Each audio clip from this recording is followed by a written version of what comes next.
on select Sealy mattresses in firm, plush, or pillow top. These incredible deals and more. Plus, get 5-year special financing with no minimum purchase.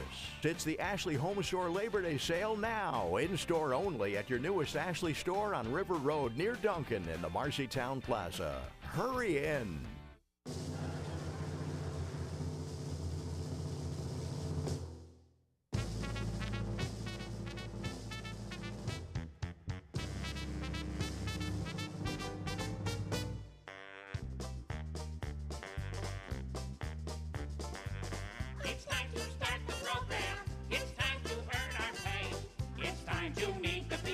Keeler Show today. It's time to read the news and weather. Time to figure out what to say. It's time to turn the channel of the Keeler Show today.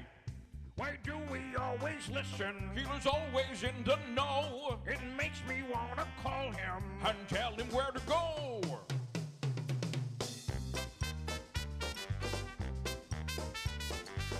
And now let's get things started. Andrew, let's get things started.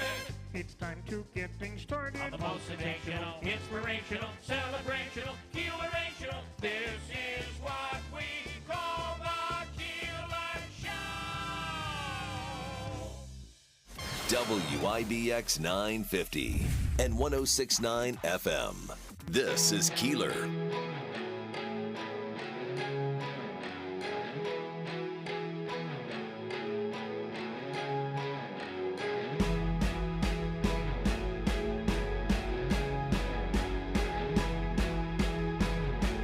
Good morning. It is First News Keeler in the morning on WIBX. Unfortunately, Bill was struck by lightning over the weekend, and now he sounds like a robot. Well, I can come here now and talk like this. Well, Bill, all we have to do is they talk about little green men, and we just got to paint you green. Welcome to my world. All right, so just a nice effect, I gotta say. Yeah, too bad it's not intentional. Let's see, is that going to work? So it should be on 4 now. Here. There we go. Okay. How about that? Can you hear me? Well, of it's course, better. No processing on this microphone today. That's going to be lovely. But it is a microphone, and it does play, right? It does play. Or where do we whatever you begin? wanna say. Do we begin with the microphones? Do we begin with let's the... let the microphone thing go. This main mic is dead, and although it gives off a really cool effect, it sounds almost alien-like. Take me to your leader. That's right. Okay, but let's forget about that and talk about last night and the weekend. Syracuse had a big game with another big win, although a little scares. Davey in that room, I can't tell. No. Davey, did you see they gave up a touchdown on the opening drive, Syracuse did. Yeah, and then they lost Aronde Gaston Jr. to an injury. Don't know the extent of it. Well, they did. He came out on crutches on the sidelines, but I don't know. They didn't miss him at all after that. I mean, It was probably a good exercise in figuring out, can we have an offense without him? So that was interesting. And then, of course, there were some upsets in college football, and the Coco win on Saturday night was awesome. Here I have the Mets game on my iPad. I have the Syracuse game. The only way I could get that game is on my computer. Okay. I could not get it on any TV channel. And so I had the Syracuse game playing and watching Coco win the women's singles, and she was far more impressive than anything else.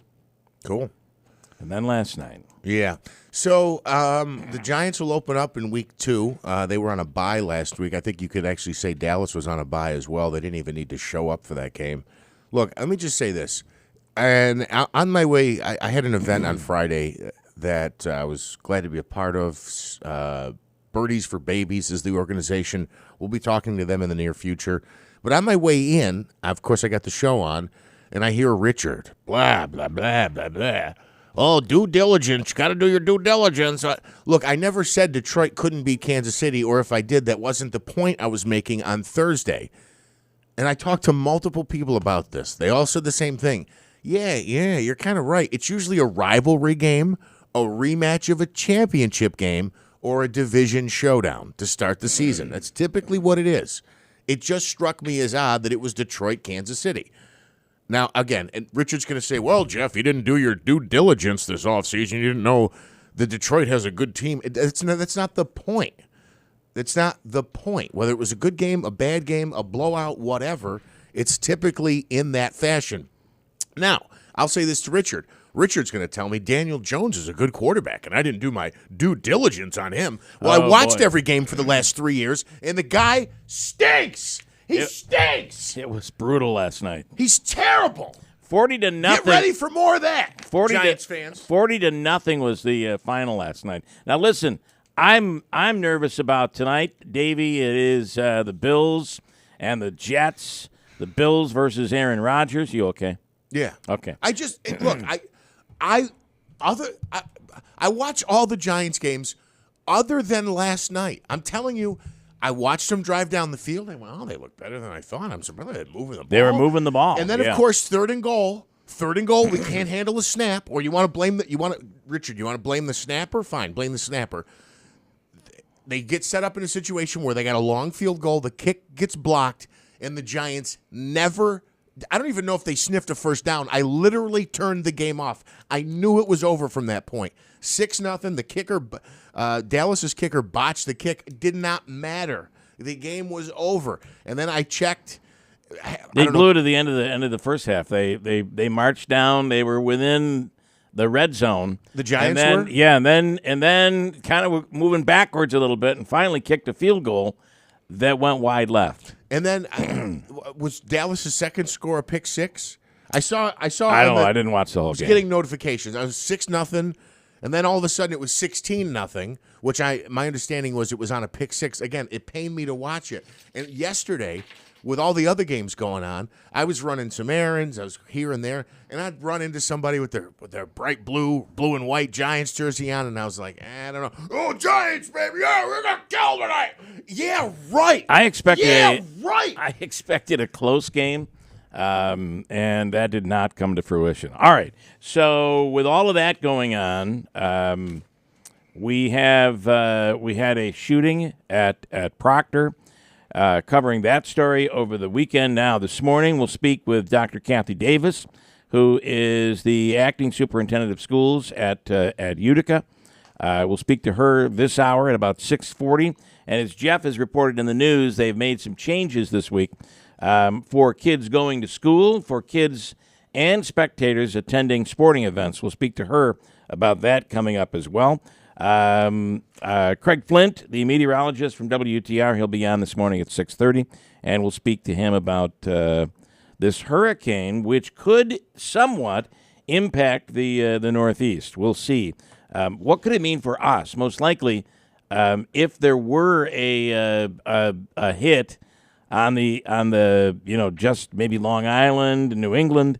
That might affect our weather in terms of rain. I have no idea. We'll speak to him coming up in a few minutes. Richard this morning already piping in. Oh, let's hear it. Due diligence, Richard. The Bills, I'm going to read this. Haven't read it yet. The Bills are playing tonight. His subject is be ready. Listen, Richard, I will be ready. I understand anything could happen tonight. His statement, two high-profile locals will be arrested in handcuffs this week. Oh, he's making a news prediction. Oh, okay. Interesting. Well, I hope. That's all he has. I have no idea what that is. All right. Well, I'll write down another Richard prediction here. I still have, and this is a good way, I guess, to segue back into something else. Remember, on August 15th, Richard predicted the Bills would go 9-8, finish third in the division. I predicted they'd go 13-4 or 12-5, first in the AFC. I believe he also said the Jets would crush the Bills in Week 1. Is that? I don't want to put words in his mouth, but I believe that is what he has said. Now, do you know that one thing, as long as we're keeping track here, that the Bills facing Aaron Rodgers in Monday Night Football, they're going to have to break a streak. Aaron Rodgers has won, I believe, it's 9 Monday Night Football games in a row. Now, each one of those victories on Monday night means he's getting a little older and a little crazier. I don't know. We'll have to see. It should be a good game. I'm very interested to watch. It's so funny. As a Giants fan, I was all weekend. Can't wait for Monday Night Football. I want to see how this starts out for the Bills-Jets. Well, I think that all of football is watching, and all of football seems to be calling for Rodgers to have turned this Jets team into a Super Bowl championship team. Everybody's calling for them to go all the way. And it's kind of a surprise. I don't know why they didn't have the Bills play like the Arizona Cardinals. Just a random team. Yeah. A random matchup like they did on Thursday night, which, again, was my whole point. Not about whether or not Detroit finished above 500 last year. Hey, Davey, could you switch this mic out for me into that one? It might be processed. I don't know. It might sound a little better than this microphone. By the way, the last time Aaron Rodgers has lost a Monday Night Football game, it happened back in 2013. So the last time Rodgers lost a Monday night game? The last time Rodgers lost a Monday Night Football game. Yeah, put it in same thing that you're doing over there. Okay. So, I see what you're – no. Well, Bill, you got to remember the only mic in here that's processed is mic 1. I think so you may you're be getting right. processing. So, but try, there's they should all. This is I know. Click that little switch on the microphone, the flat line, big line. Yeah, I don't know if that's going to make 1 2 1 2. That's a little better, a little bit crisper. Okay, so with all of that said, the Bills play the New York Jets tonight. It's going to be very interesting. We'll have the game for you right here on WIBX 950. Coverage of the game begins at 8 p.m. We will speak this morning to Lieutenant Mike Curley on the Proctor shooting. He'll be on at 8:15. Senator John Mannion is running for Congress, running against Brandon Williams in the NY22. If the 22nd stays where it is, right? Yeah. If it does. We'll find out what his plans are if they move. I mean, obviously the Syracuse area will be part of a district, so I assume he'd probably be running anyway, unless it's... Yeah, I assume he'll be running no matter what. Yeah. The question is, will he be running will the 22nd remain our district? I imagine it would, but let's see what happens. Talk about this American filmmaker we have on this morning. That's a Fox guest that I got on Friday. Okay. So I think this is kind of cool. He's got a documentary coming out, and it's about embracing your creativity, Davey. Now, Davey booked this because he is mojo and looking for mojo extreme right now, right? Yeah. You're looking to change where you are currently and take that mojo and turn it into superpowers. So Larry Kazanoff is coming on. We'll speak to him coming up in the 7 o'clock hour as well. Did I mention Dr. Kathy Davis, Utica School District? What do we know so far about what happened on Saturday at about 4:15, 4:20 in the afternoon? It looks like a security guard was trying to break up a fight. Now, this was outside the perimeter, outside the metal detectors that they use when they bring people into the game. So this was not inside the stadium. It looked like a fight broke up. You could see with videos that were circulated throughout Facebook and social media, you could see where they were trying to break up a fight, and then all of a sudden a shot or shots rang out. Police say they have the 16-year-old suspect in custody. They're working with the DA's office in hopes that he can be tried as an adult. What I'm hearing from witnesses who were there saying that it wasn't that that this kid allegedly took the gun and pointed it at the security guard. He actually, while running away, pointed the gun back into a crowd and just shot into a crowd. I mean, if that's true, that could have hit anyone. Not that hitting the security guard would be better, but you could have hit a student. You could have hit... it didn't seem like he was aiming at anyone, just aiming at the crowd, according to one witness, if that is true. Well, very cowardly, sprinting from the scene with gun in hand, firing shots at random people. We'll speak with Kathy Davis on that coming up a little bit later on here in about 5 minutes on that issue. But, this hit national news. Fox News had a bulletin that went out, an alert that went out that there was a shooting at an upstate New York high school football game. So it's certainly not the news we want to hear about. And is this what we're dealing with right now, where you can't even hold a high school football game for fear that some 16-year-old is going to come with a gun and start shooting people up? Well, a couple of thoughts here. Well, first of all, this one comes from Ralph via the WIBX 950 app. Bill scooped all local media this weekend with the shooting at Proctor. His reporting was first accurate, and he had information no one else had. Kudos to Mr. Keeler. Well, thank you for that. I can tell you that at my house, my mother was in tears. Her coworkers, she was on the phone. They were in tears.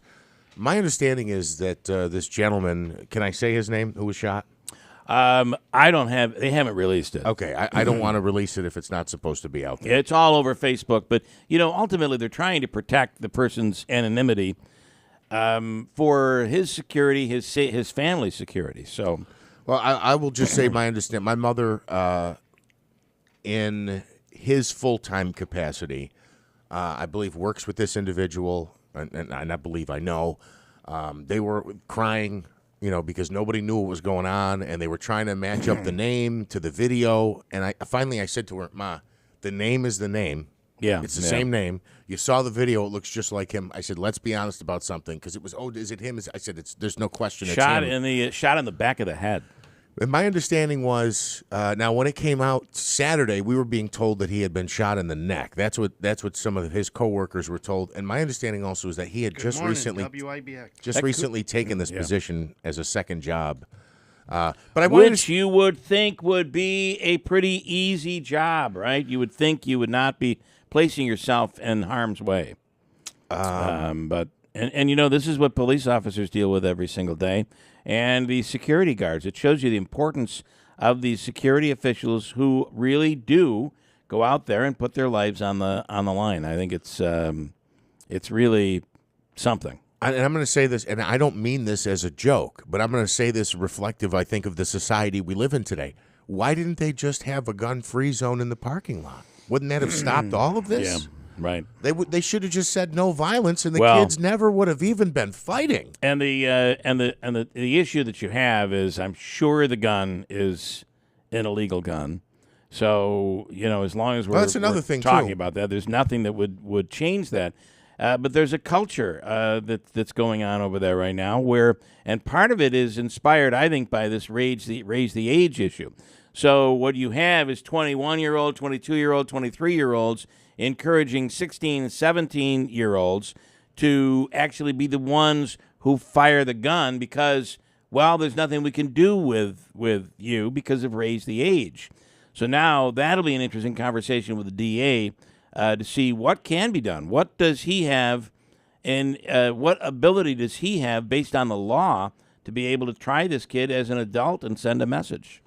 And another thing as well, we just talked, I want to say it was last season, but we talked to Lieutenant Curley from the Utica Police Department when the city decided, or the school district decided, because for the longest time, I think it was 5 or 6 years, they did no Friday night football games at Proctor because there were brawls that were breaking out. Yeah. And they moved it to Saturday, and then it was I believe it was last season, where they said, okay, we're going to do some Friday night. Now, obviously, this was just a Saturday afternoon game, but it looks like going forward, the word we got from the district was only parents will be allowed at sporting events. At least this weekend, right? Yeah. Or this week. I think that would include other sports that will happen during the week as well. So, either way, really something. Davey, you have to make that phone call for Kathy Davis, right? All right. We'll speak to her coming up in just a moment. But you have to give a lot of credit to authorities, police that were on the scene. There, from what I understand, that area was very, very quickly, because, think about it. Parents have kids at the football game, and word is out now that there's been gunfire at the game. So you can imagine parents were rushing to the scene. Immediately, the stadium was put on lockdown. So I'm imagining kids aren't able, and people in the stadium weren't able to leave at some point while this was all figured out. And then there was a huge police presence over there around the school in that neighborhood right after everything went down. So I want to this is Fred on the line right now. Fred, good morning. Good morning. How are you, Bill? Oh, this is Freddie. What's up, Fred? Not much. So you're calling in because you want to come into the studio and observe. Sure, yeah. Okay. It's been a long time. I figured I deserved it. All right. So I'm going to have you... Is there any way we could set up like a little camera in the corner of the room and he can observe. He can do like The a Freddie YouTube cam? observe. That might be observation. possible. That might be possible. I'll let you talk to Davey, Fred, and we have breaking news here this morning with this shooting over the weekend. So speak with Davey about the possibility of figuring out how to get in here. I do want to switch gears here to Dr. Kathy Davis from the Utica School District. She is the acting superintendent of schools right now. Kathy, good morning. Thanks for coming on. Good morning. So obviously, by the way, it seems like you just get thrown into the most difficult situations as an acting superintendent. But this is something that I believe it's things like this that keep superintendents up at night. Well, it certainly is something that you wouldn't want to have happen anywhere, whether at a school or a public place.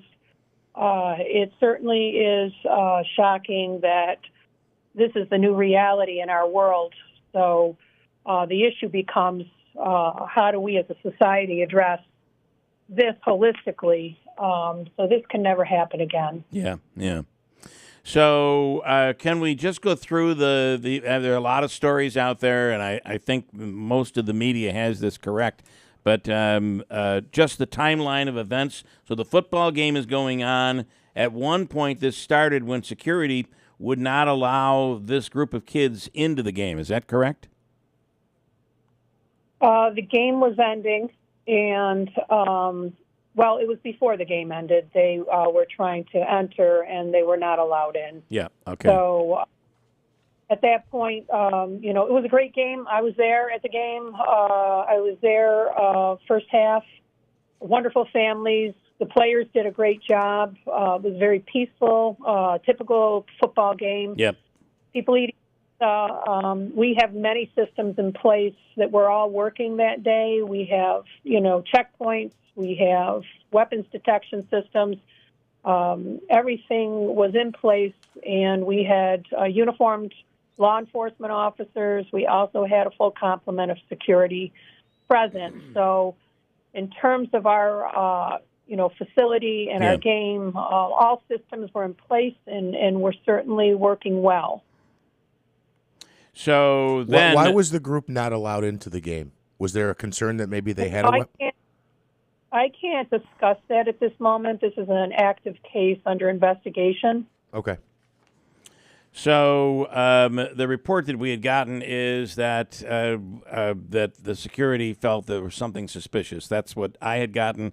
But beyond that, I'm assuming there's more to that. Then a fight seems to break out sometime after 4 p.m. This is as the game has ended. Is that correct? That's correct. The game was ended. The game ended. People were exiting the gate, and we had at the point of the altercation, we had 5 security officers fully involved with a uniformed police officer trying to de-escalate and diffuse the situation. No one would have anticipated in a parking lot that these students would, this one student would draw a gun and shoot into the crowd. I was told by a witness that it didn't seem like there was actually a situation where the student aimed, and I call this a student who is no longer enrolled in Proctor but is enrolled in another program. Is that correct? I can't speak to the individual student. I can only tell you that this video will be fully analyzed by the police department to determine, obviously, that level of detail. Okay. So you can't talk about what I had heard from a witness was that it didn't seem as if they aimed at the security guard, but almost shot into a crowd. I would think that would be left up to the analysis of the trained team. Fair enough. Looking at it. We have a sophisticated team working with the UPD that are going to analyze that and make judgments. Okay. Obviously, the system worked. I mean, there's one. I think you could look at a positive here. Is the system worked that this gun and this student or students were not allowed into the stadium? Yeah, the system worked. Our security is well trained. The UPD works with us on a daily basis. They're well trained. Everybody's ears are to the ground. We feel as though the system worked. These students were not allowed into the venue. This could have been even a greater horrific situation. Our prayers go out to our employee's family and our employee who tried to do the right thing, tried to de-escalate, tried to intervene, and unfortunately was a victim. If you could just answer this for me, we have refrained from using the security guard's name, although it is all over social media. I'm assuming that for his privacy and the family's privacy, that is policy right now? That is. Okay. I am aware that the family took down his social media, so out of respect for the family, I am honoring their privacy. Once we have the green light to share that level of information, I certainly would do that, but you always want to respect the family's wishes. No doubt about it, and we'll certainly do the same. And then finally, I would ask you, we're speaking with Dr. Kathy Davis, acting superintendent at Utica City School District. If you could, what does this mean going forward, and is this permanent until the time being? And what I'm talking about is kids entering the school for school today and extracurricular activities. So for this week, we are in lockout for all schools. Again, we have our crisis team in place. All of our students at Proctor are going to be pre-ID'd before they get to the weapons detection system so we can ensure that students that have been banned from the property are not trying to circumvent the process. That's going to remain in place. That system will, because we are going to be a little more vigilant in that area. Additional administration are at the high school, remain there for the week. Additional police inside and out.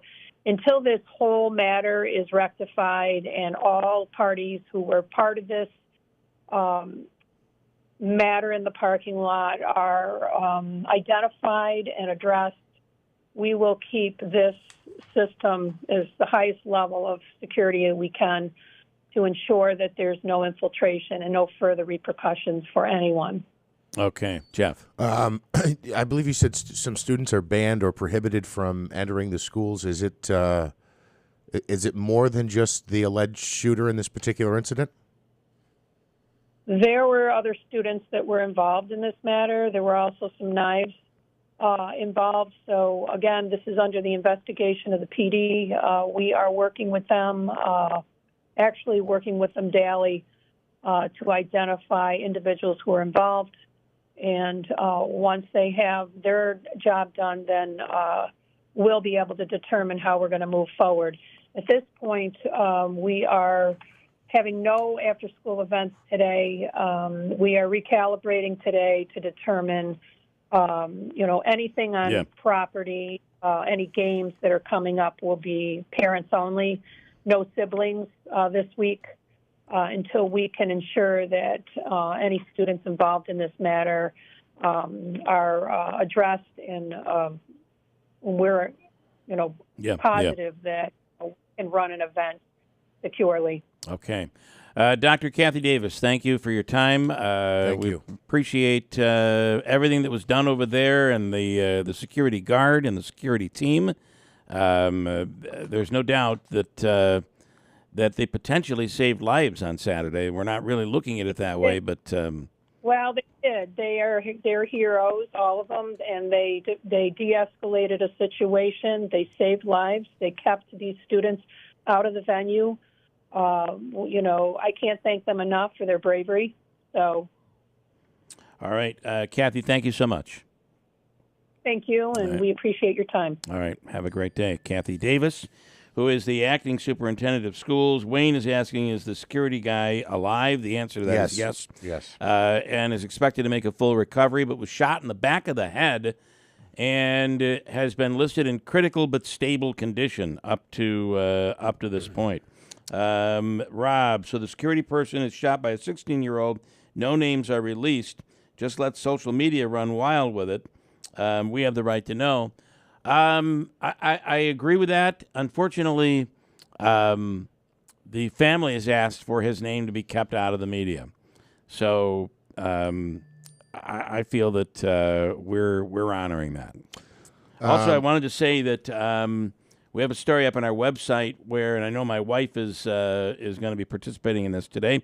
Teachers at school districts throughout the region, throughout the area, are wearing red and black today in honor of the security guard and the security team in an effort to show solidarity.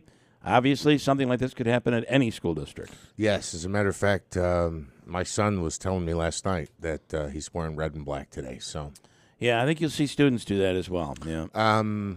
Can I share this? This was sent to me by, again, a group of people who know the individual who was shot, and I believe this is accurate. Would you like me to share this? Sure. This came yesterday afternoon. Jeff is alive. He's heavily sedated. Shot back of head, missed his skull completely. It was a miracle. Came out by his ear, and he continues to recover. Wow. Let me switch gears just a second. Here, meteorologist Craig Flint standing by on the line right now. Good morning. Good morning, sir. How are you? Good. My apologies for getting with you late here, but obviously that's okay. You know, these stories you don't expect. This is stuff you just don't expect to happen. Yeah. Okay. That's unfortunate. So warm waters, a warm Atlantic has allowed the storm to pick up speed. It slows down, picks up speed again. What's the significance of that, and what are your thoughts as this thing moves so slowly up the Atlantic? Okay. Well, so we're obviously talking about Hurricane Lee, and, yesterday, which was the 10th of September, was climatologically the peak of hurricane season. So you'd expect activity this time of year. Yeah. So the Atlantic waters remain very warm.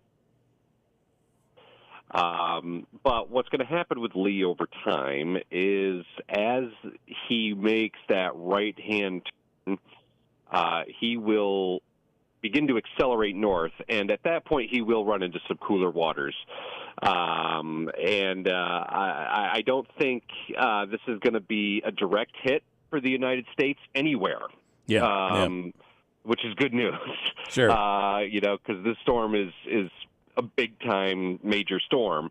We weren't sure going back to last week, and I suppose there's still the opportunity that it could move west, but based on everything that I'm seeing as of early this morning, this will be more of an Atlantic Canada storm. Now, the East Coast is, still going to feel some impacts, but it's just not. It's not going to be anything other than like rip currents and maybe a little bit of gusty winds. So, thankfully, I think this storm, major hurricane, will be a miss. For the most part, for the United States. Will this mean any additional rain in the forecast that we wouldn't have had otherwise expected? Well, you don't want any more rain, do you? We don't. I think we've had enough. Yeah. Not directly related to the hurricane, no. Now, if we're moving a little bit more to the west of where it is now, then we could probably get some of that rain from the hurricane itself, but doesn't look to be the case. Okay, so the week looks not completely not like a complete washout, but we'll go up and then down. Sun, clouds, rain. That's what it kind of looks like this week. Correct, and it's one of those situations where, especially today, tomorrow, you'll just want to have the umbrella. I mean, it's not going to rain all the time. I think Wednesday has the potential to be a wet day, but I think that'll be the last of it. I think Wednesday, I would plan on wet weather. Pretty much all day. Okay. Which doesn't happen that often. And then after that, it does look like as we get into at least the first half of the weekend, if not all weekend, we're finally going to get some dry weather in here. So. Okay. All right. So today, even a chance of a little rain today. Oh yeah, for sure. As we go through the day today, at any point there could be a passing shower, maybe rumble thunder, and I think tomorrow too. However, it's probably a little bit less tomorrow before we get another round of of kind of periods of rain in here on Wednesday. Okay. And Wednesday, Thursday look kind of cool, too. Temperatures probably in the 60s as we get into midweek. It is funny how all of a sudden we hit September and it's like the switch goes off, right? Click. Although we did have, near 90-degree weather for 3 or 4 of those days. Yeah, which was, kind of strange. I mean, it's not unheard of. The last time that happened, where we had temperatures, I think it was like almost a week of 90-degree weather. I want to say it was back to 2017, 2018, so it wasn't that long ago that happened. So just a little late this year. A little bit late, and what a unique year of, if I'm correct in saying La Nino, a unique La Nino summer for us. El Nino. I keep messing it up. I thought if you go La, you got to go Na at the end. If you go El, you go No. So we're talking about a male weather front here. Well, El I don't think Nino. we should try to label it that way. I don't think that's appropriate. Good point. Did anybody ask the storm what it wanted to be called? That's a very good point. I mean, I guess so in this day and age, but yes, you are right. It would be the baby boy. Yeah. Okay. All right. We appreciate your time, sir. Have a wonderful week. You too. Take care. Right. So a little unsettled before, I don't know if it stays this way with the weekend. I realize it is only Monday, but the weekend is looking pretty good right now. Okay. We have gone through this beginning, obviously, with the shooting in Utica at the schools. We'll talk more about it as the morning goes on. We will speak with Lieutenant Mike Curley, what the latest, what they have as the latest here going into this morning. We're going to try to get Scott McNamara at some point and speak with the DA in regards to what can be done in a case like this, and what about raise the age? What does that mean for all of us? And we'll get to all of that. We have not mentioned that today is 9/11. It is. Wow. So today is September 11th, 22 years. I briefly mentioned it in the news, my news update. The governor wanted all flags to fly at half-mast today in recognition of the anniversary, and certainly that's appropriate. But it's wild to think of where we were 22 years ago today or yesterday, how the world changed on this date. Just the thought that it's been 22 years. I know. So, and if you just think for a minute about how we revered NYPD and FDNY for what they did, and then it's like we're in a different world nowadays. They're all the bad guys now. Well, I guess for some, that's certainly correct. the case. I shouldn't say it that way, but some people think they're just So,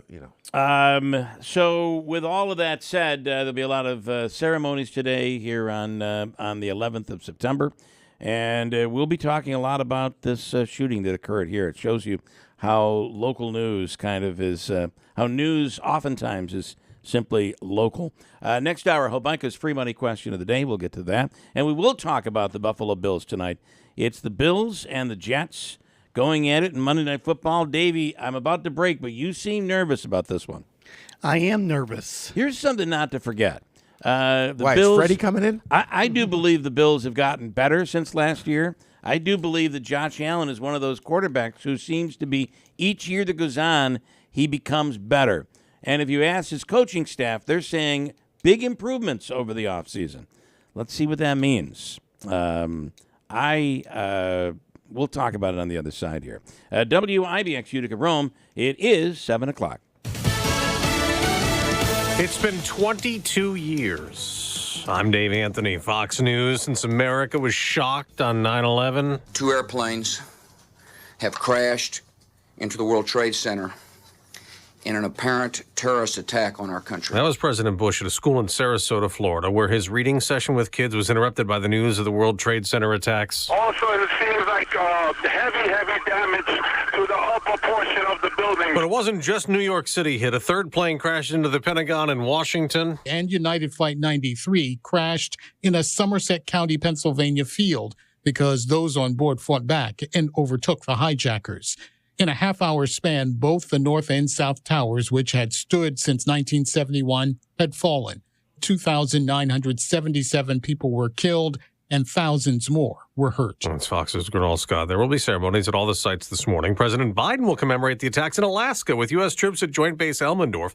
He's flying there now after leaving Vietnam over an hour ago. Fox's Peter Ducey's still there. The whole reason President Biden was here in Hanoi, missing 9/11 events back home, is because he and his staff were telling us it's so important, strategically important, to come here to Vietnam to counter China's influence in the region, in South Asia. Well, when asked, he didn't have anything but nice things to say about China. We're not looking to hurt China. In Morocco, they've just upped the number of earthquake deaths to almost 2,500 as more international aid and search teams arrive.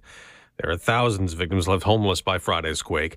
In the manhunt for an escaped murderer in Pennsylvania, Danilo Cavalcante was spotted over the weekend trying to get help from a friend, and he stole a van. I do believe that he's still in Pennsylvania. State Police Lieutenant Colonel George Bivens. Cavalcante broke out a week and a half ago, days after getting a life sentence in prison.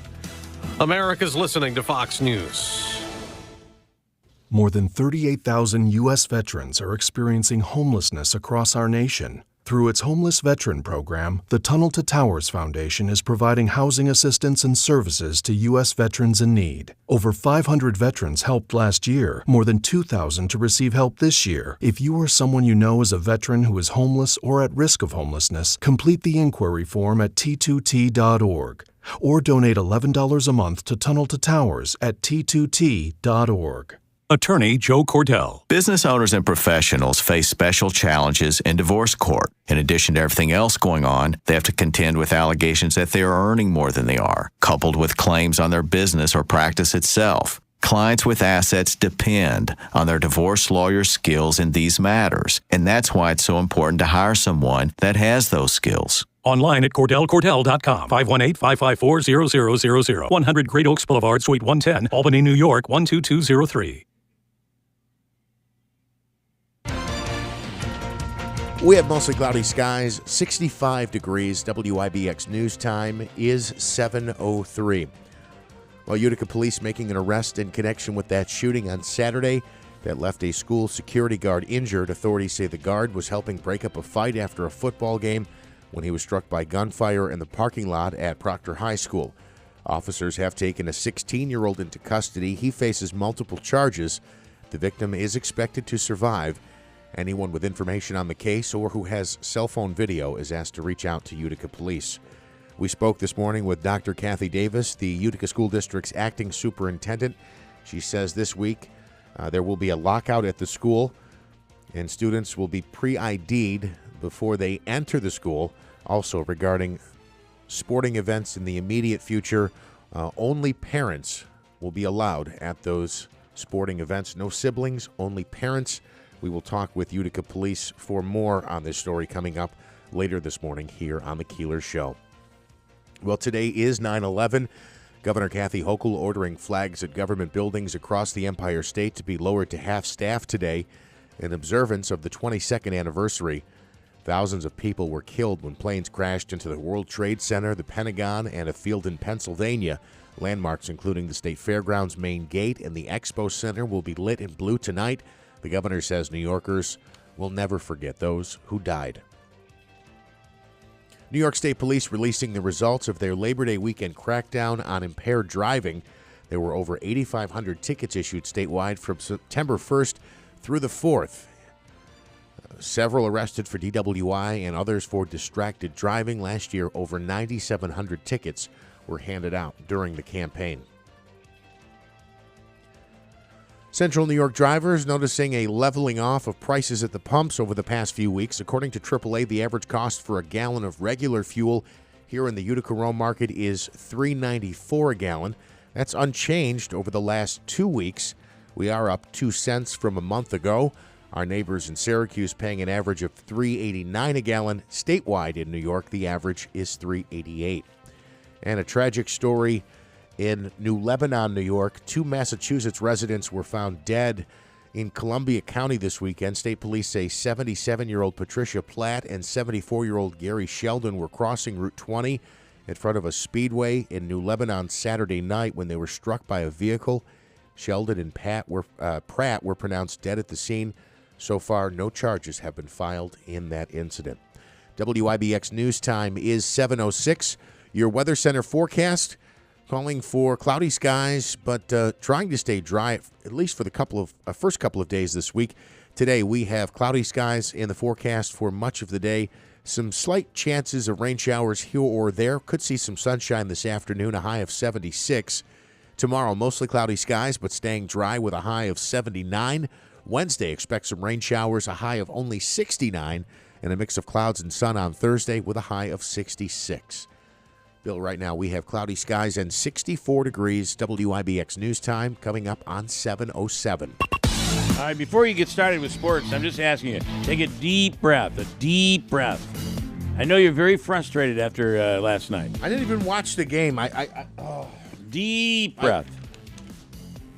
So the Giants were on a bye last night because, I don't know, they didn't come up, they didn't show up, they didn't play. 40-0 was the final as they were embarrassed at MetLife Stadium. I don't think when the final gun went off, the final quarter, when the game ended, there was like 25 Giants fans in the stands. It was a horrible, it was really bad. Block kicks, turnovers, couldn't stop anybody. The Giants are off to an 0-1 start, and if you didn't like last night, I wouldn't watch too many more games this season. The Patriots fell way behind, too. I thought they were going to get blown out. Turns out they didn't get blown out, but they still lost. Several upsets and huge victories highlighting week 1 of the NFL season. The action kicked off Sunday with the Browns suffocating the Bengals 24-3. The Buccaneers 20-17 on the road over Minnesota. A pair of road blowouts took place. The 49ers walked into Pittsburgh, gutting the Steelers 30-7. The Packers rolled into Chicago and beat their NFC North rivals 38-20. Again, the day was capped off with the biggest blowout of the season so far, 40-0. Dallas's Big D combined for 7 sacks, 2 picks, and a pair of touchdowns. Again, that was the defense. The Jets will host the Bills on Monday Night Football tonight, a big matchup, an AFC East rivalry. The Jets coming off a disappointing 7-10 season. The Bills last season were 13-3, of course, but things have changed a bit as former Packers quarterback Aaron Rodgers, now the signal caller for Gang Green. We'll have the game for you here on the radio on WIBX. And, Bill, I've already gotten a couple of messages this morning. What is your understanding of where folks can watch the game for those who want to watch tonight's game? So tonight's game, no need to worry. It's on ABC. As long as you have ABC, you're fine. Also this weekend, as well as ESPN, it'll be on ESPN, but ABC is where you'll get the game. And if you have Spectrum out of Syracuse, you can watch it twice. You can watch it on WSYR, and you can watch it on WTR. All right. 3 times. Syracuse Spectrum? Yeah, they probably are. So they're going through the same thing with the ESPN Disney shutdown. Governor Hochul, by the way, is saying that, and this was interesting. I got an email over the weekend from Spectrum that said because you're a part of the blackout, and if you want to watch ESPN, here's a free subscription to Fubo TV. Did you get that? I got that. But the problem is if you've already done a free trial of Fubo, it won't allow you to do it. Oh. And you have to sign in with your email address. So that kind of stunk. Syracuse is 2-0. They picked up a win this weekend as well, 48-7 over Western Michigan at the JMA Wireless Dome. What else are we mentioning here? Some baseball. The Mets snapped their 3-game skid. They beat the Twins 2-0 in the series finale to salvage the final game there. The Yankees needed extra innings to salvage their series finale against the Brewers. They beat Milwaukee 43-13 innings. The Yankees were no hit for 10 innings? Is that right, Smitty? Yankees were no hit for 10 innings in that game. But somehow, magically, they won the game. 4-3 was the final in 13. They're last in the AL East at 71-72. They visit the Red Sox for a 4-game series that begins tonight at Fenway Park. Team USA loses in the medal game, a bronze medal game to Canada. They lost 127-118 in overtime. And Coco with a big win in the U.S. Open.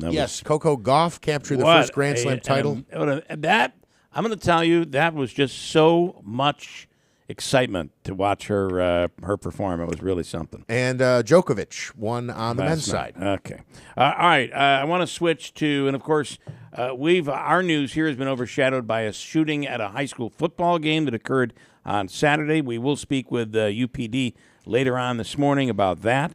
And also, we've spoken with Kathy Davis, the superintendent of schools at Utica. Today is the 22nd anniversary of 9/11. Eben Brown on the line right now from Fox News. And, Eben, it is a day that we continue. After 22 years, we continue to step down and remember those we lost on 9/11. Yes, we do. It's interesting.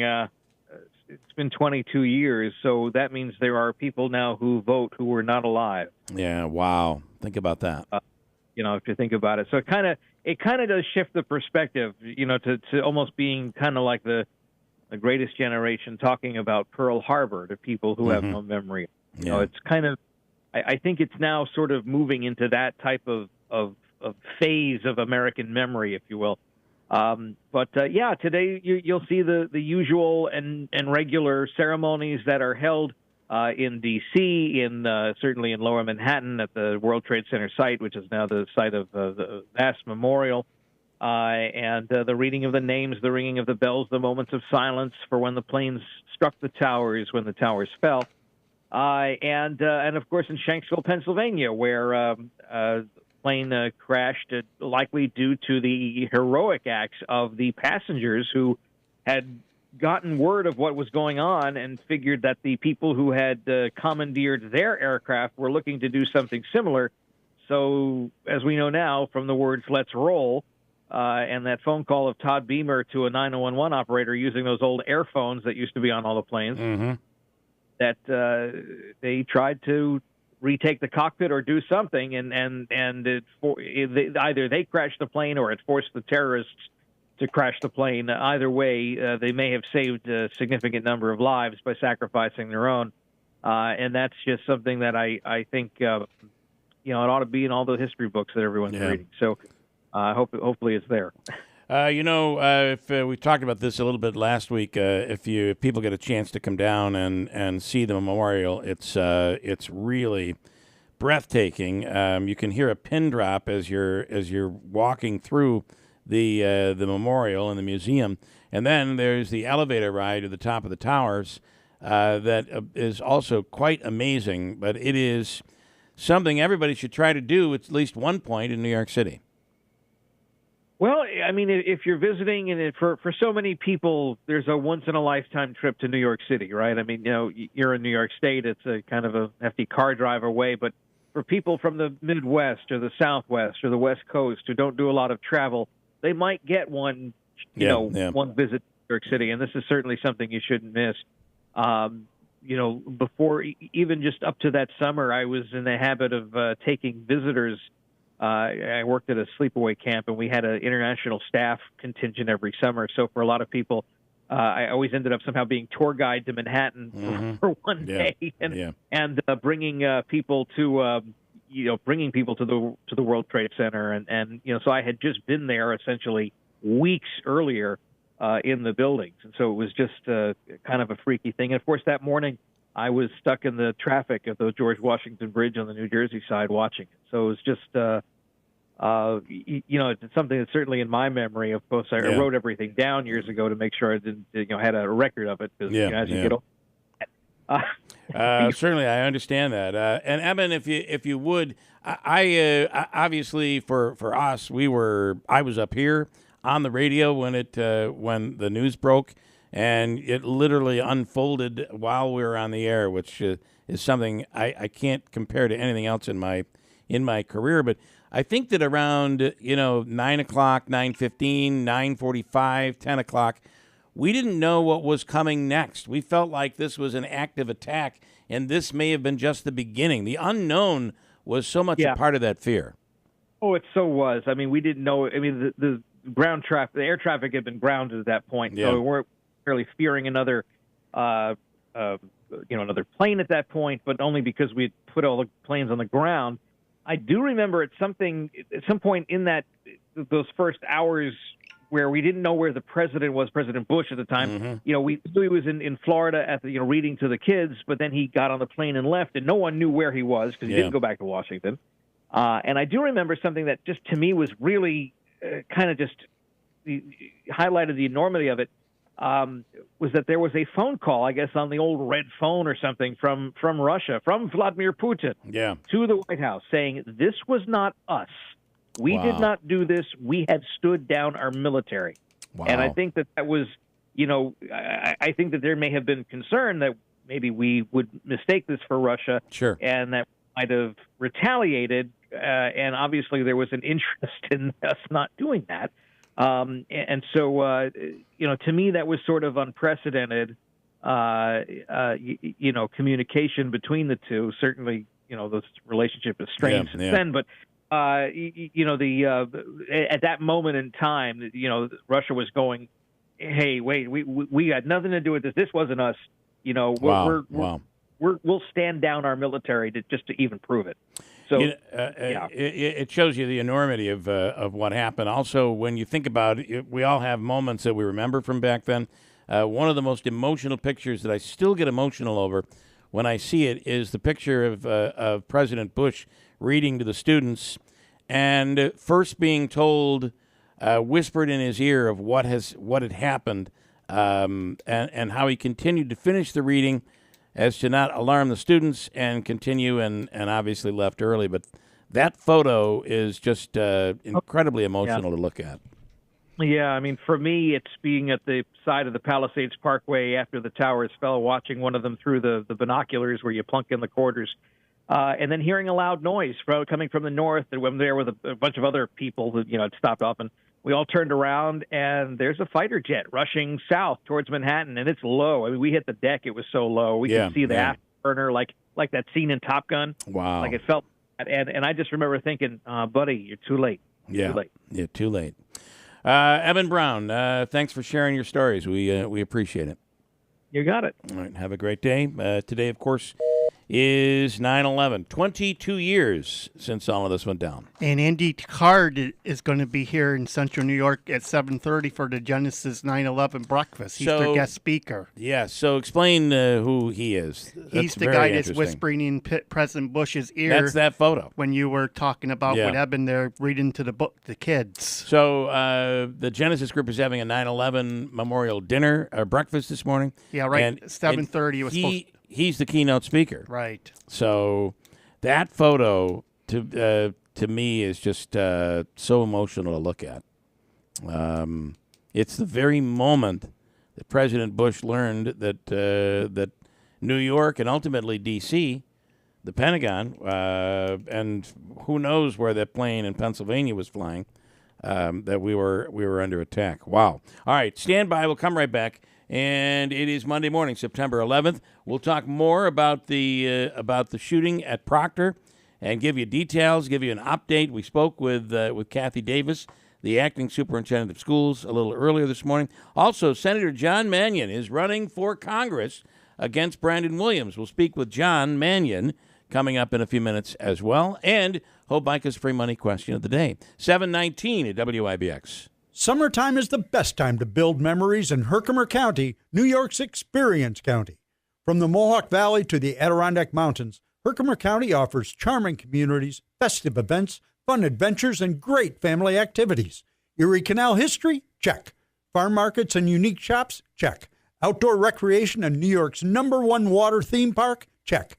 See all the possibilities online at visitherkimercounty.com. Herkimer County. I love New York. Finding great candidates to hire can be like, well, trying to find a needle in a haystack, but not with ZipRecruiter. Its powerful technology actively finds and invites qualified candidates to apply to your job. So while other companies might deliver a lot of hay, ZipRecruiter finds you the needle in the haystack. See why 4 out of 5 employers who post a job on ZipRecruiter get a quality candidate within the first day. Try ZipRecruiter for free at ZipRecruiter.com/free. That's ZipRecruiter.com/free. How far will the left go to win 2024? Will they send out more stimulus checks or give away trillions more to left-wing groups? The simple truth is they don't care if your retirement is eroded down to a fraction of its value. They just want to win. Hi, Stephen K. Bannon. I want to encourage you to diversify your 401k or IRA out of paper assets and into a physical gold IRA.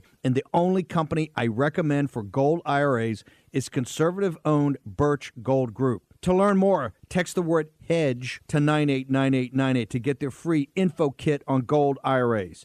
Do this now before Democrats have a chance to legislate away your life savings. Get your free info kit on gold IRAs by texting HEDGE to the number 989898. There's nothing to buy and no obligation at all. So use your agency. Take action now. Text the word HEDGE to the number 989898. Paid for by Birch Gold Group. Prescriptions require an online consultation with a healthcare provider who will determine if appropriate. Restrictions apply. See website for details and important safety information. Subscription required. Price varies based on product and subscription plan. Hey guys, did you know there's a generic form of Viagra that works just the same, but is 95% cheaper? And you can get it online? Just go to hims.com/radio. Through Hims, you'll get a free medical consultation, discreet shipping if prescribed, a 100% online process, and trusted generic alternatives to the name brands at up to 95% off. That's right, get generic for Viagra, the same active ingredient as brand name Viagra, but for 95% less. It's the same medication, still prescribed by a licensed medical provider, but with zero copay, no expensive appointments, and no awkward face-to-face conversations. To start your free online visit, you need to go to this exclusive address, hims.com/radio. That's hims.com/radio for your free online visit. HIMS.com/RADIO. It's obvious. We're being let down by the institutions we used to trust. The mainstream media are distracting us with meaningless headlines instead of focusing on the real concerns of American families. Countries we're at odds with are hoarding food, financial systems are strained, and supply chains remain too fragile. We can tell something is coming, so we're preparing. Folks are getting into self-reliance and investing in emergency food storage. And My Patriot Supply, the nation's largest emergency preparedness company, makes it easy for you to have peace of mind knowing you're prepared. Go to MyPatriotSupply.com and secure some emergency food kits. There's a dozen to choose from that contain tasty breakfasts, lunches, and dinners, averaging 2,000 calories per day. Get at least one food kit for each family member. And while you're there, stock up on water filtration, heirloom seeds, and emergency gear, too, at MyPatriotSupply.com. It's time to prepare today. Go to MyPatriotSupply.com. MyPatriotSupply.com. Your weekend local news happens here. First News with Keeler in the morning. Weekday mornings at 6 on WIBX.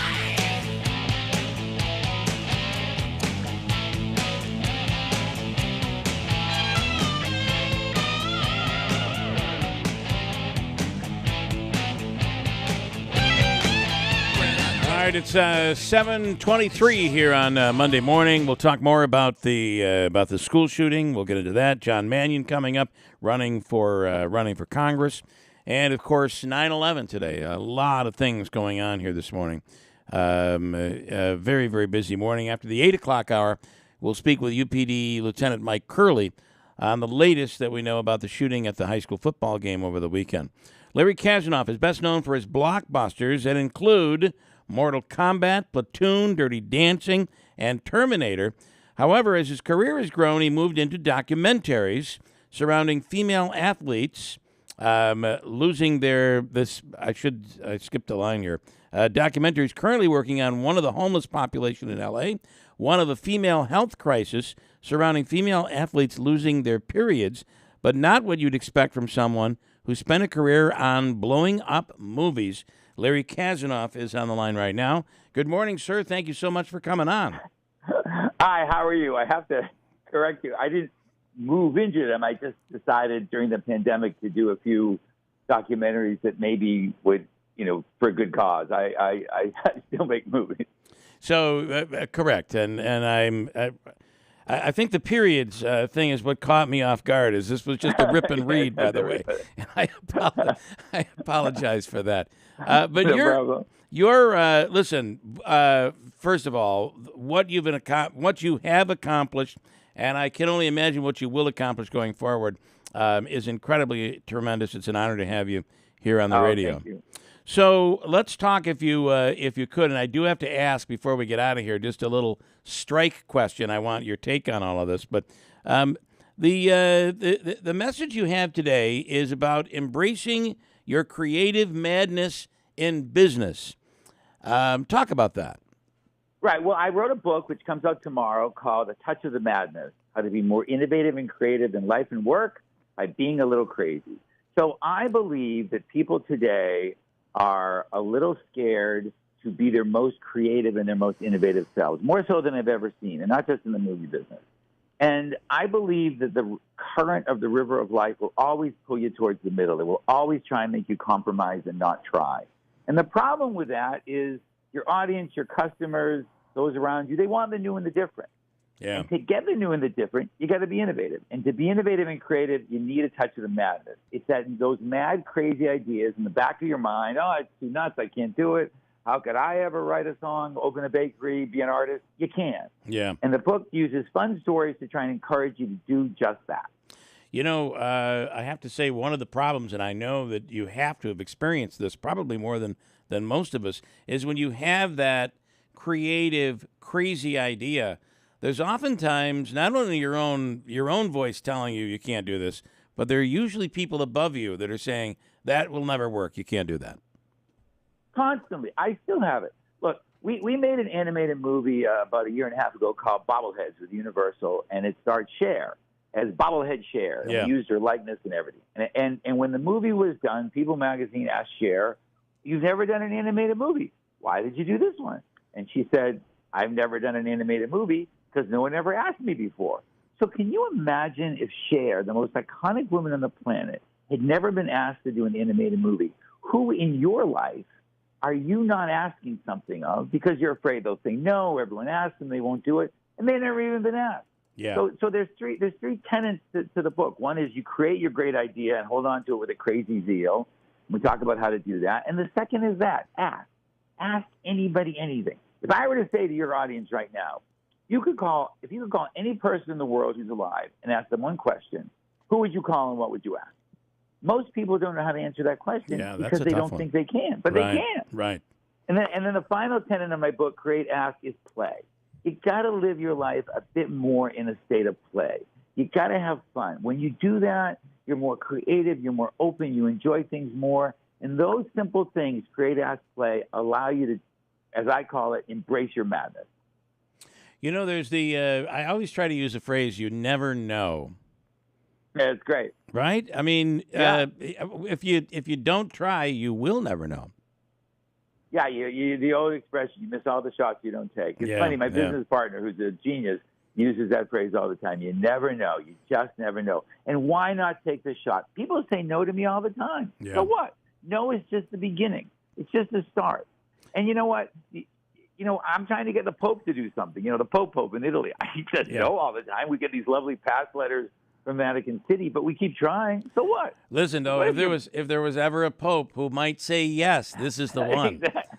Exactly. I really think so. We're by the way speaking with Larry Kazanoff, known for blockbuster movies like Platoon and Mortal Kombat, Dirty Dancing, etc. He's written a book. It's called A Touch of Madness. Go ahead. A Touch of the Madness. A Touch of the Madness. And I'm sorry to interrupt, but I wonder as we get older. I find as I get older, the crazy things that I was willing to do and gamble on when I was younger, I'm a little less willing to stick my neck out. Do you feel that happens to people?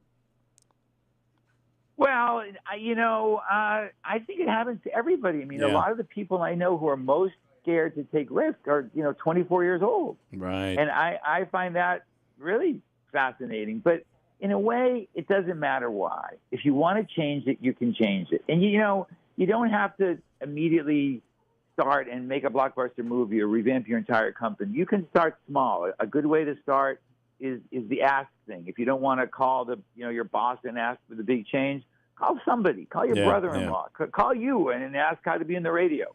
Just try. Yeah. And you take baby steps and do it. Because if you think to yourself, as we get older, we get a little more reticent to do it, it really should be the opposite. We get older, we have less time. We should be more willing to say, well, what the hell? What do we get to lose? Right. I was watching football yesterday on CBS. They kept running this promo for buddy games, and I'm like, oh, great, the strike is on, And these programs are just nuts that never would have made network television are now prime time on Thursday night. Is the strike a real opportunity for people that might want to do something in the entertainment business? Here's the thing. The entertainment business, and I think every business, is always crazy. The world is always crazy. We just think it's us. So there's always opportunity and confusion. Is there opportunity and confusion now? Yes. Let me tell you the thing. One of the things of the strike is the unions want to limit AI. You know what the strike's going to do? It's going to force people to use more AI. You're right. So is that an opportunity for AI, or is that a negative issue for the unions? There's always an opportunity. It was a pandemic a minute ago. Today it's a strike. Tomorrow will be something else. Embrace the madness. Go for it. My job in the movie business is to make great movies. There's always an obstacle. Yeah. And you know what? Here's the thing. You know who doesn't care about the obstacle? In my business and in your business, the audience. Right. It's not their fault. You're right. We can't put a little chyron on the bottom of the screen saying, sorry, this movie doesn't have a shot of Switzerland. The strike wouldn't let us. We got to make great movies. And I think we can always try and take a shot. So what if it fails? The one thing is for sure that in our business, if it doesn't fail and it starts to take off, what they told you was crazy, all of a sudden is brilliant, and everybody's copying it. Listen, I got to tell you something. Everyone told me I was crazy when I made Mortal Kombat, when we made Terminator 2, we made Dirty Dancing, we made Platoon. You know what? I'm at the point, if someone doesn't tell me an idea is crazy, I get a little nervous. That's awesome. If they tell me everything's crazy, I feel like a warm embrace, like a mist in the morning on the beach, and I set off to do it. You've got to embrace your madness. It'll change your life. A real inspiration. Larry Kazanoff, thank you. A Touch of the Madness is the name of the book, and it comes out tomorrow, you say? It comes out tomorrow, anywhere books are sold. All right, good deal. Thank you so much for taking the time. Thank you so much. All right, have a great day. Davey, that's a big land right there. Thank you, Bill. That was really good. Davey knows him from back in their days at Wharton. They went to school together back in the day. What was the name? They had some really interesting Mortal Kombat sound effects, right, with the finish him. So there was Sub-Zero and all this other stuff. I just remember this game was very popular when I was a child. I wasn't a Mortal Kombat guy, but Platoon, huge. We all saw Terminator, right? Yeah. And Dirty Dancing. Finish him. Nobody puts what's her name in a corner. Baby. That's right. Patrick Swayze and I Baby. knew you'd know that. I knew it. Okay, Manansky. A couple of comments here via the WIBX 950 mobile app. John in Bridgewater says, "Hey guys, if you have Spectrum, you're pretty much screwed as far as watching the game tonight, right? I have DirecTV. No, you can watch the game on ABC. No, and I got to tell you something. I blame the clickbaiters out there. Yeah. All last week in my feed, there kept coming up a story that said Buffalo Bills fans are not going to be able to watch their game on TV because of the Spectrum debacle. And that kept running all week long, even though we knew ABC is running the game too. You will be able to watch the game tonight on ABC. No, Bill, the internet said you can't watch it. Whether you have Spectrum or whatever you have, you'll be able to do it. For me, I'm about ready to get rid of my Spectrum app and just go with YouTube TV. Lance and Lee, Jeff, I texted in Friday when Bill's buddy was on, and they said you were the only one who gets my messages. The Utica school shooting made the New York Post and other national news. Like I said 2 weeks ago, Utica is becoming a cesspool quickly and needs drastic measures to clean it up. Well, listen, I think all cities are dealing with this, and I think the raise the age and the bail reform and all of that, I do believe is playing a role in this sort of thing. There's a family breakdown, and it's not anything to do with Utica per se. There is a breakdown of the family in certain sectors of our society where kids are able to just go out. They have nobody overseeing them. They're out. They're able to get a hold of things. They get involved. They feel empowered when they get involved in these gangs.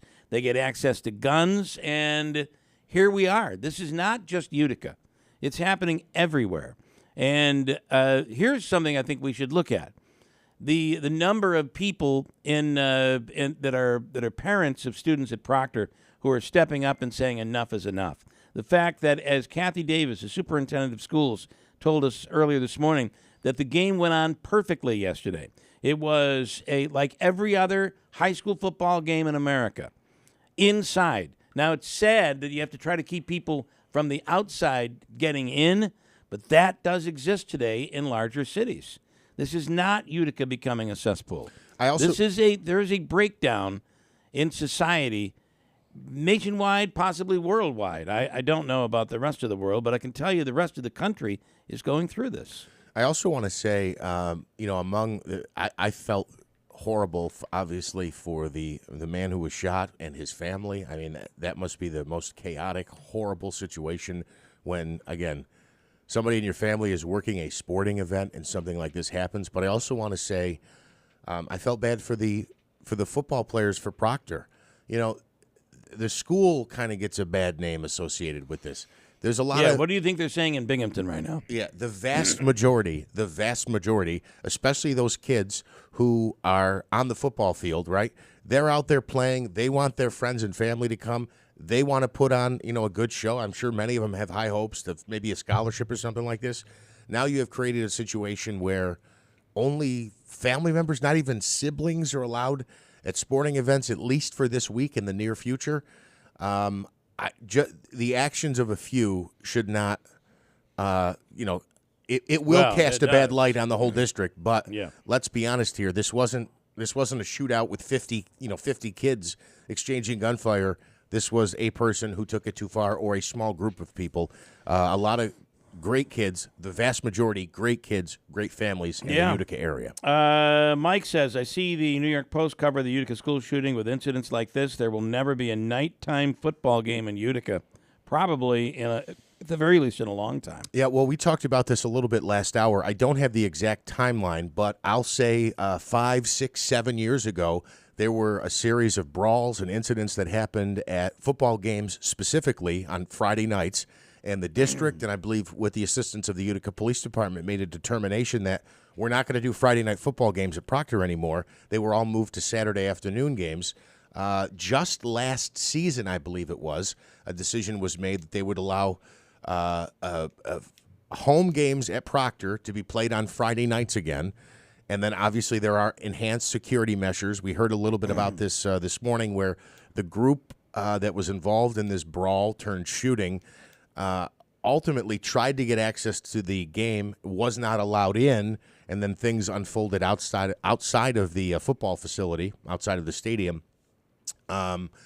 This was a Saturday afternoon game, so I guess whether it's a Friday night or a Saturday afternoon, I don't know that it. Yeah, I don't know how much really matters, right? Yeah, I will say I do remember there was always this feeling in the air on a Friday night with a football game. There was like an energy, right? It was like this energy that you wish you could bottle up and save for Monday morning.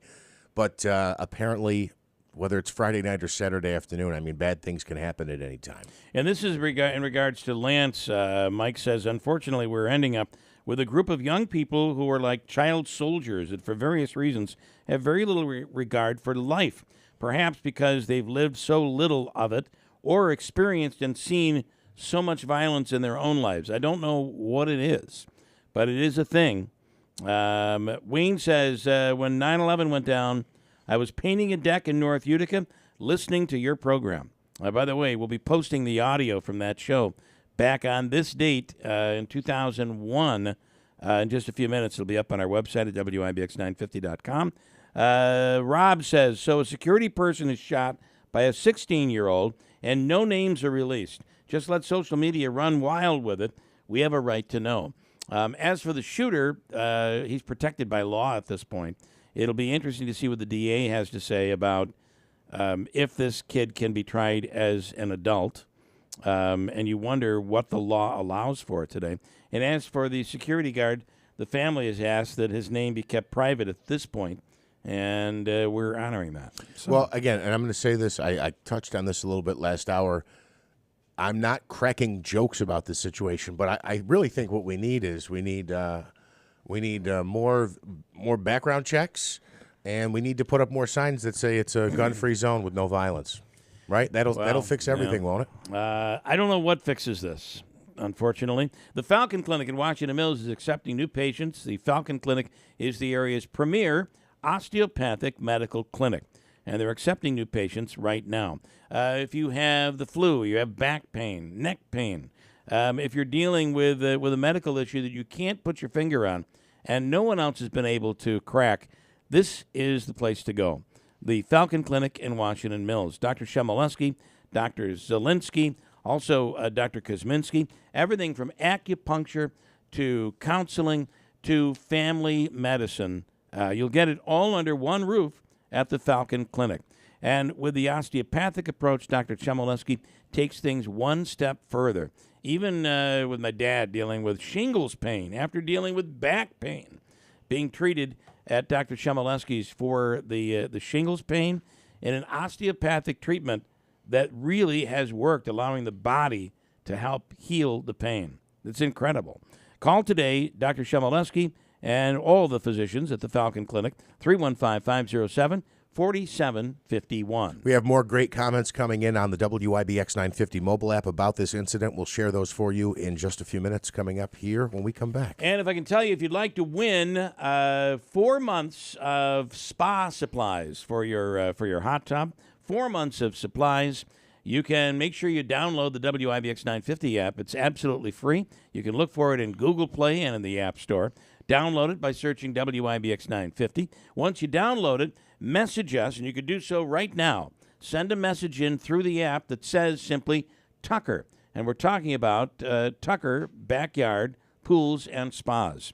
Currently, they have the brand new Artisan Spas, which are made in the USA, and they even have a spa, several of them in their showroom, but one that is so large that it's a swimming spa. It's a big spa and allows you to swim against the current. It is the greatest exercise and the coolest thing I've ever seen. That is cool. And it's all available for you at Tucker Backyard Pools and Spas. Register to win. It's $200 in free supplies. It'll last you 4 months for your hot tub.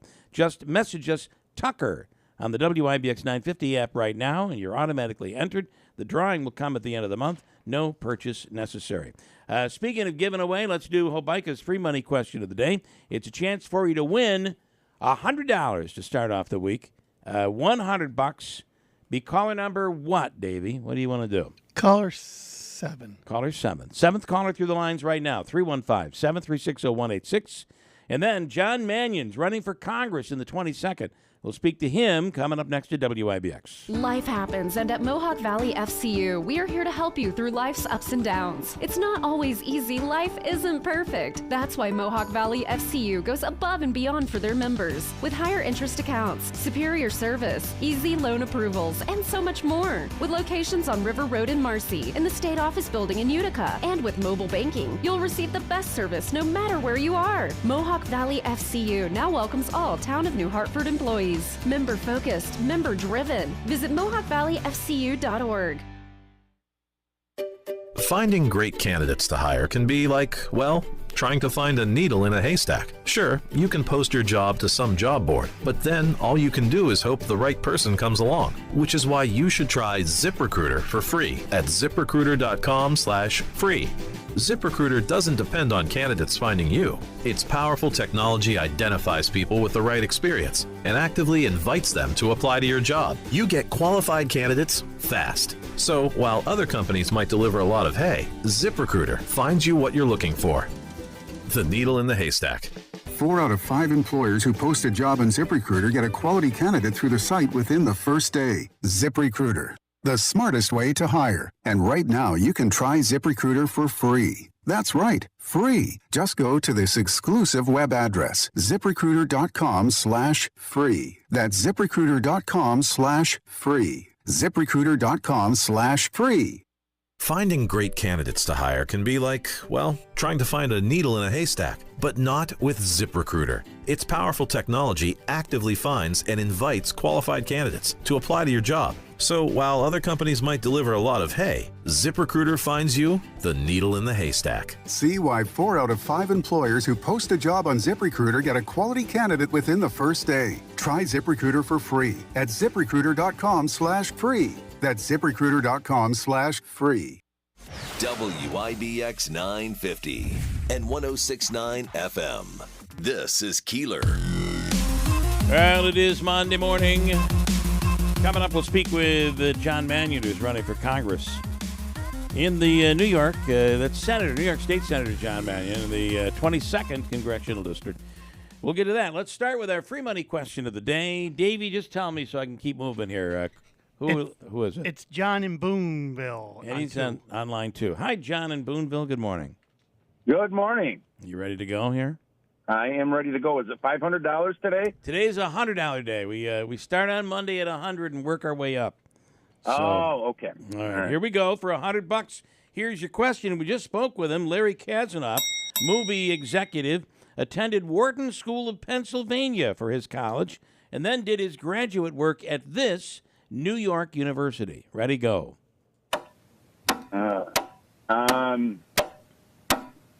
Fredonia. Fredonia. Well, that's a good guess. I could be wrong, but I think Don Leibel, who comes on the program, I think Don was a Fredonia graduate.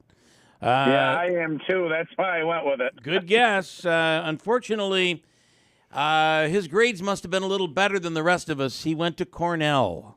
Oh, for crying out loud. I should have went with that. Yeah. Well, what are you going to do? Well, hey, right. $200 for the next guy tomorrow, right? $200 tomorrow, and we'll give you the Utica All-in-One Food and Fun cards, $25 gift card at the amazing Aquavino, Babe, 72, Taylor and the Cook on the concession stands at the Odd.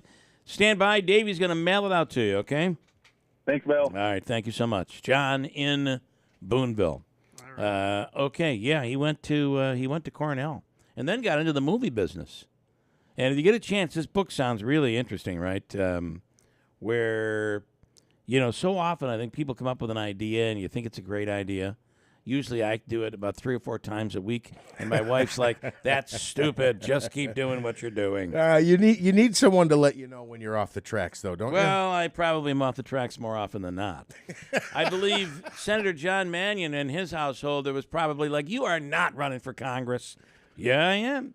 And here he is now, Senator John Mannion. Good morning. Well, there was a little bit of that. Thanks for having me on. I appreciate it. Well, I guess the question would be that some would say is why? What are you thinking when you see the way Washington is operating right now? But listen, you're trained well. You're in Albany, so. Well, I appreciate that.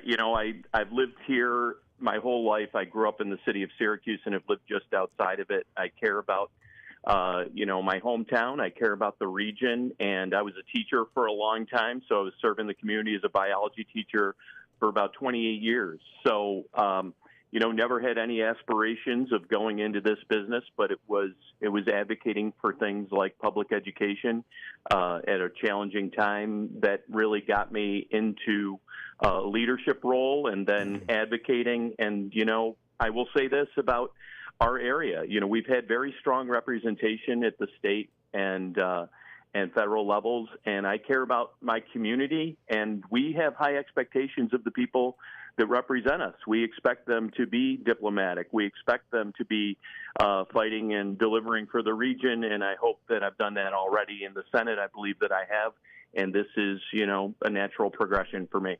Why are you running against Brandon Williams, and do you feel what are your feelings about the current congressman? I mostly focus on myself, and I've done that in every race. I ran in a district that was held by John DeFrancisco in the Senate for 26 years, and Tarky Lombardi, another Republican, for 26 years before that. So I feel like I'm a good reflection of the district. I know where I sit in my party as a Democrat, which is to the right end of it, and try to bring a pragmatic voice. And I believe I've done that. It's important to do that when you're in the majority. So I focus on those things.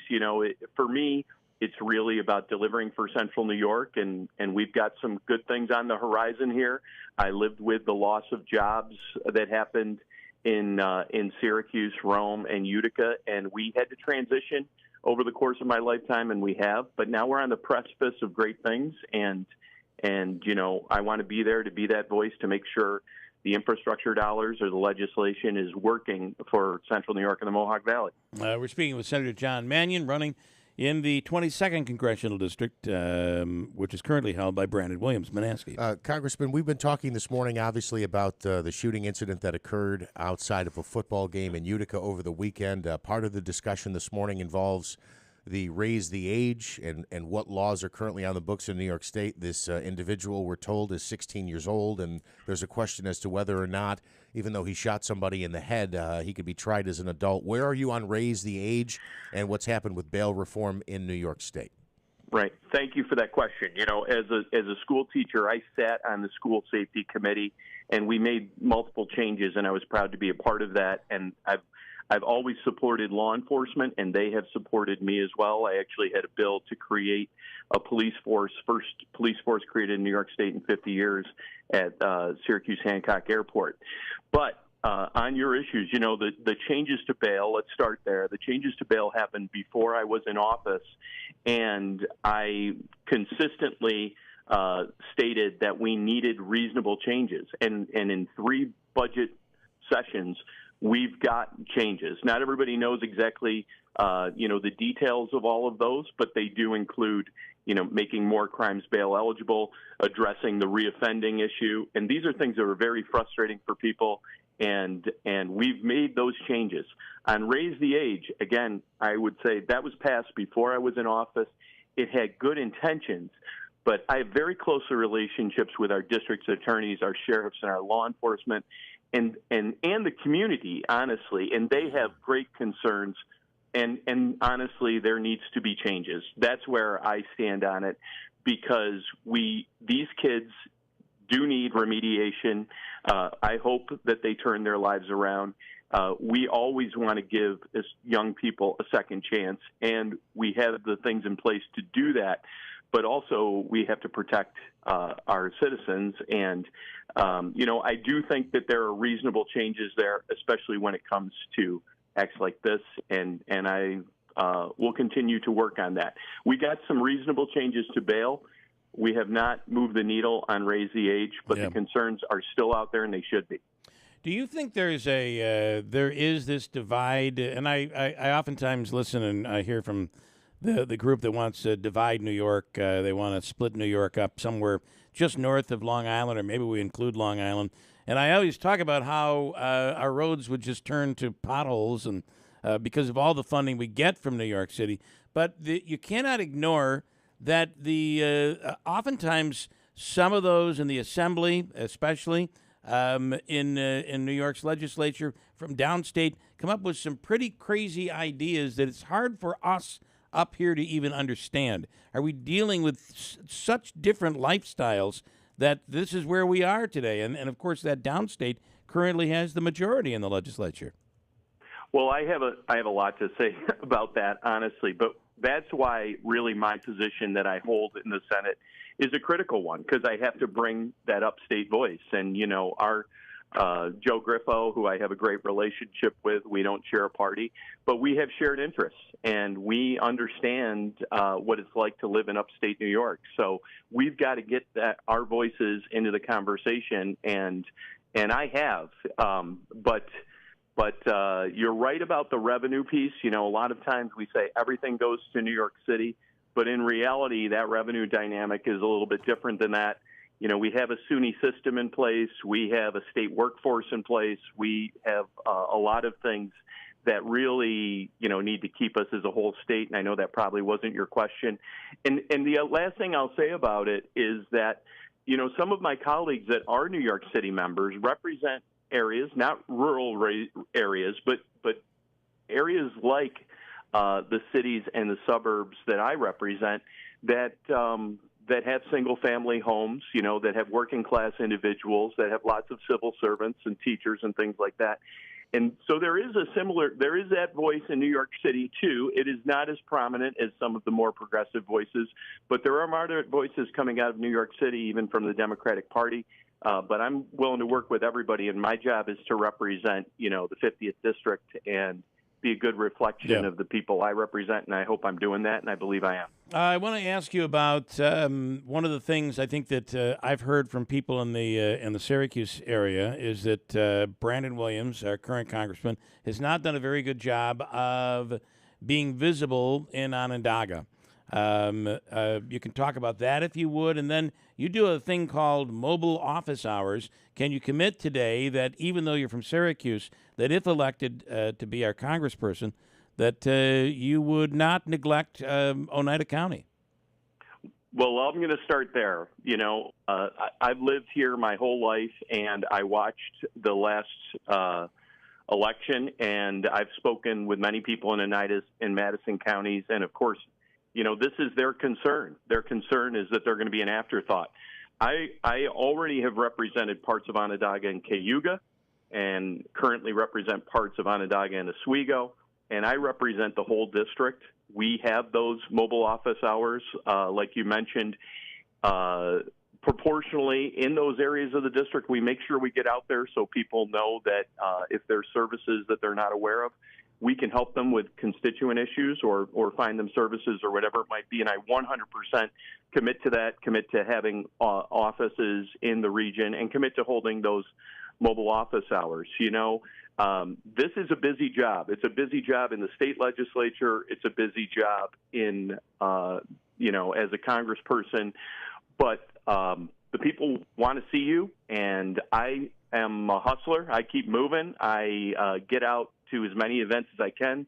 I'll be wrapping up this phone call and heading to a 9/11 memorial event. And, those things are important. But people want, I say to my staff, if people are calling us or emailing us, they've already tried every other avenue. They need us to be there to help. And I've got great staff who are very responsive, who have helped a lot of people. That's a really rewarding part of the job. And as a congressperson, I'm fully committed to serving the entire 22nd and helping people when they ask for it. I have about 2 minutes left, and I appreciate your time. I have some listeners asking about some federal issues. Obviously, you're running for Congress. Where do you stand on the Second Amendment? Well, I'm supportive of it, of course, and and the Second Amendment is going to stand strong. We have a lot of concealed carry holders here in the state. We have a lot of hunters. I passed legislation that allowed for rifle hunting in Onondaga County, and that was signed into law. Really amazing that Onondaga County, there's only one outlying county, and that's Livingston now. But we did not have that. So, we have to stand up and support that law. I know that we have restrictions here in New York State, but when I talk to even some of our most conservative district attorneys, they talk about how we have largely avoided a lot of these mass shootings, and it's because of strong law enforcement and partnership to make sure that we're keeping our community safe, and then also the gun laws that we have. But the Second Amendment will continue to be defended, and that's where I stand 100%. What is your stance on the migrants upstate? So we need comprehensive immigration reform. That's clear. We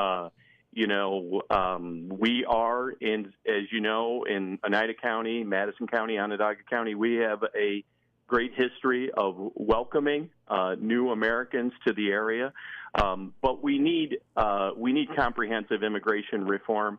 And right now we don't have all aspects of government, state, local, and federal working together, and we've got to do that. We got to do it, and it takes will. It takes people who are willing to get things done. And our immigration laws are broken. We of course need a secure border, a secure process, and just like my family that came here around World War I, my grandfather fought in World War I. That was the first thing he did when he came to this country. There's great opportunity in this country, but we need a stable and functioning system to allow for it, because our systems are stressed, and Senator, people are. Yes, sir. I understand. I am out of time, but Senator John Mannion, we appreciate it. I have many more questions, so we're going to have to get you back. We'll get you next time, yeah. If you would. I'd love to be back on. Thank you Awesome. so much for having me today. Thank you. Have a great day. All right. Thank you. Senator Bye. John Mannion, and he's running for the 22nd. Got a break here. Lots to do next hour. We'll talk with UPD on the shootings at Proctor, WIBX, Utica, Rome. It's been 22 years since America was under attack. I'm Dave Anthony, Fox News. We're being told a second plane, a second plane crashed into the building on the opposite end. That's not an accident. That's on purpose. And then a short time later, after terrorists flew 2 planes into the World Trade Center on 9/11, the Twin Towers fell. I hope I live. I hope I live. It's coming down on me. A third plane flew into the Pentagon, just outside Washington, D.C. The youngest victim was just 3 years old. Lieutenant General Timothy Maude, an Army Deputy Chief of Staff, was the highest-ranking officer killed. A retired Rear Admiral was a passenger on the flight. Today, 184 memorial benches near where the jet struck the building are dedicated to each victim. That's Fox's Jared Halpern. There will also be a ceremony near Shanksville, Pennsylvania, where a fourth plane crashed into a field when the passengers fought back against the hijackers. In all, 2,977 people were killed on September 11th, 2001. President Biden will commemorate the attacks in Alaska. Instead of being at a 9/11 site, he'll be with U.S. troops at Joint Base Elmendorf, flying there now after departing Hanoi. It's unclear, though, why it had to be scheduled right now, like why he couldn't have come to Vietnam before he went to the G20. They added it on because he was going to be at the G20 in India anyway. We're kind of in the same part of the world. Why couldn't they do it before? Fox's Peter Doocy in Vietnam, where the U.S. did enter into a new strategic partnership. North Korean leader Kim Jong-un is on a train to Russia to meet with leader Vladimir Putin amid concerns North Korea could supply the Russians with military aid to use in Ukraine. It's up to nearly 2,500 people dead in earthquake-devastated Morocco. Right now, Moroccans simply don't have time to mourn. They are looking for loved ones under debris just south of here in the villages in the Atlas Mountains. That's Fox's Trey Yingst in Marrakesh. America's listening to Fox News.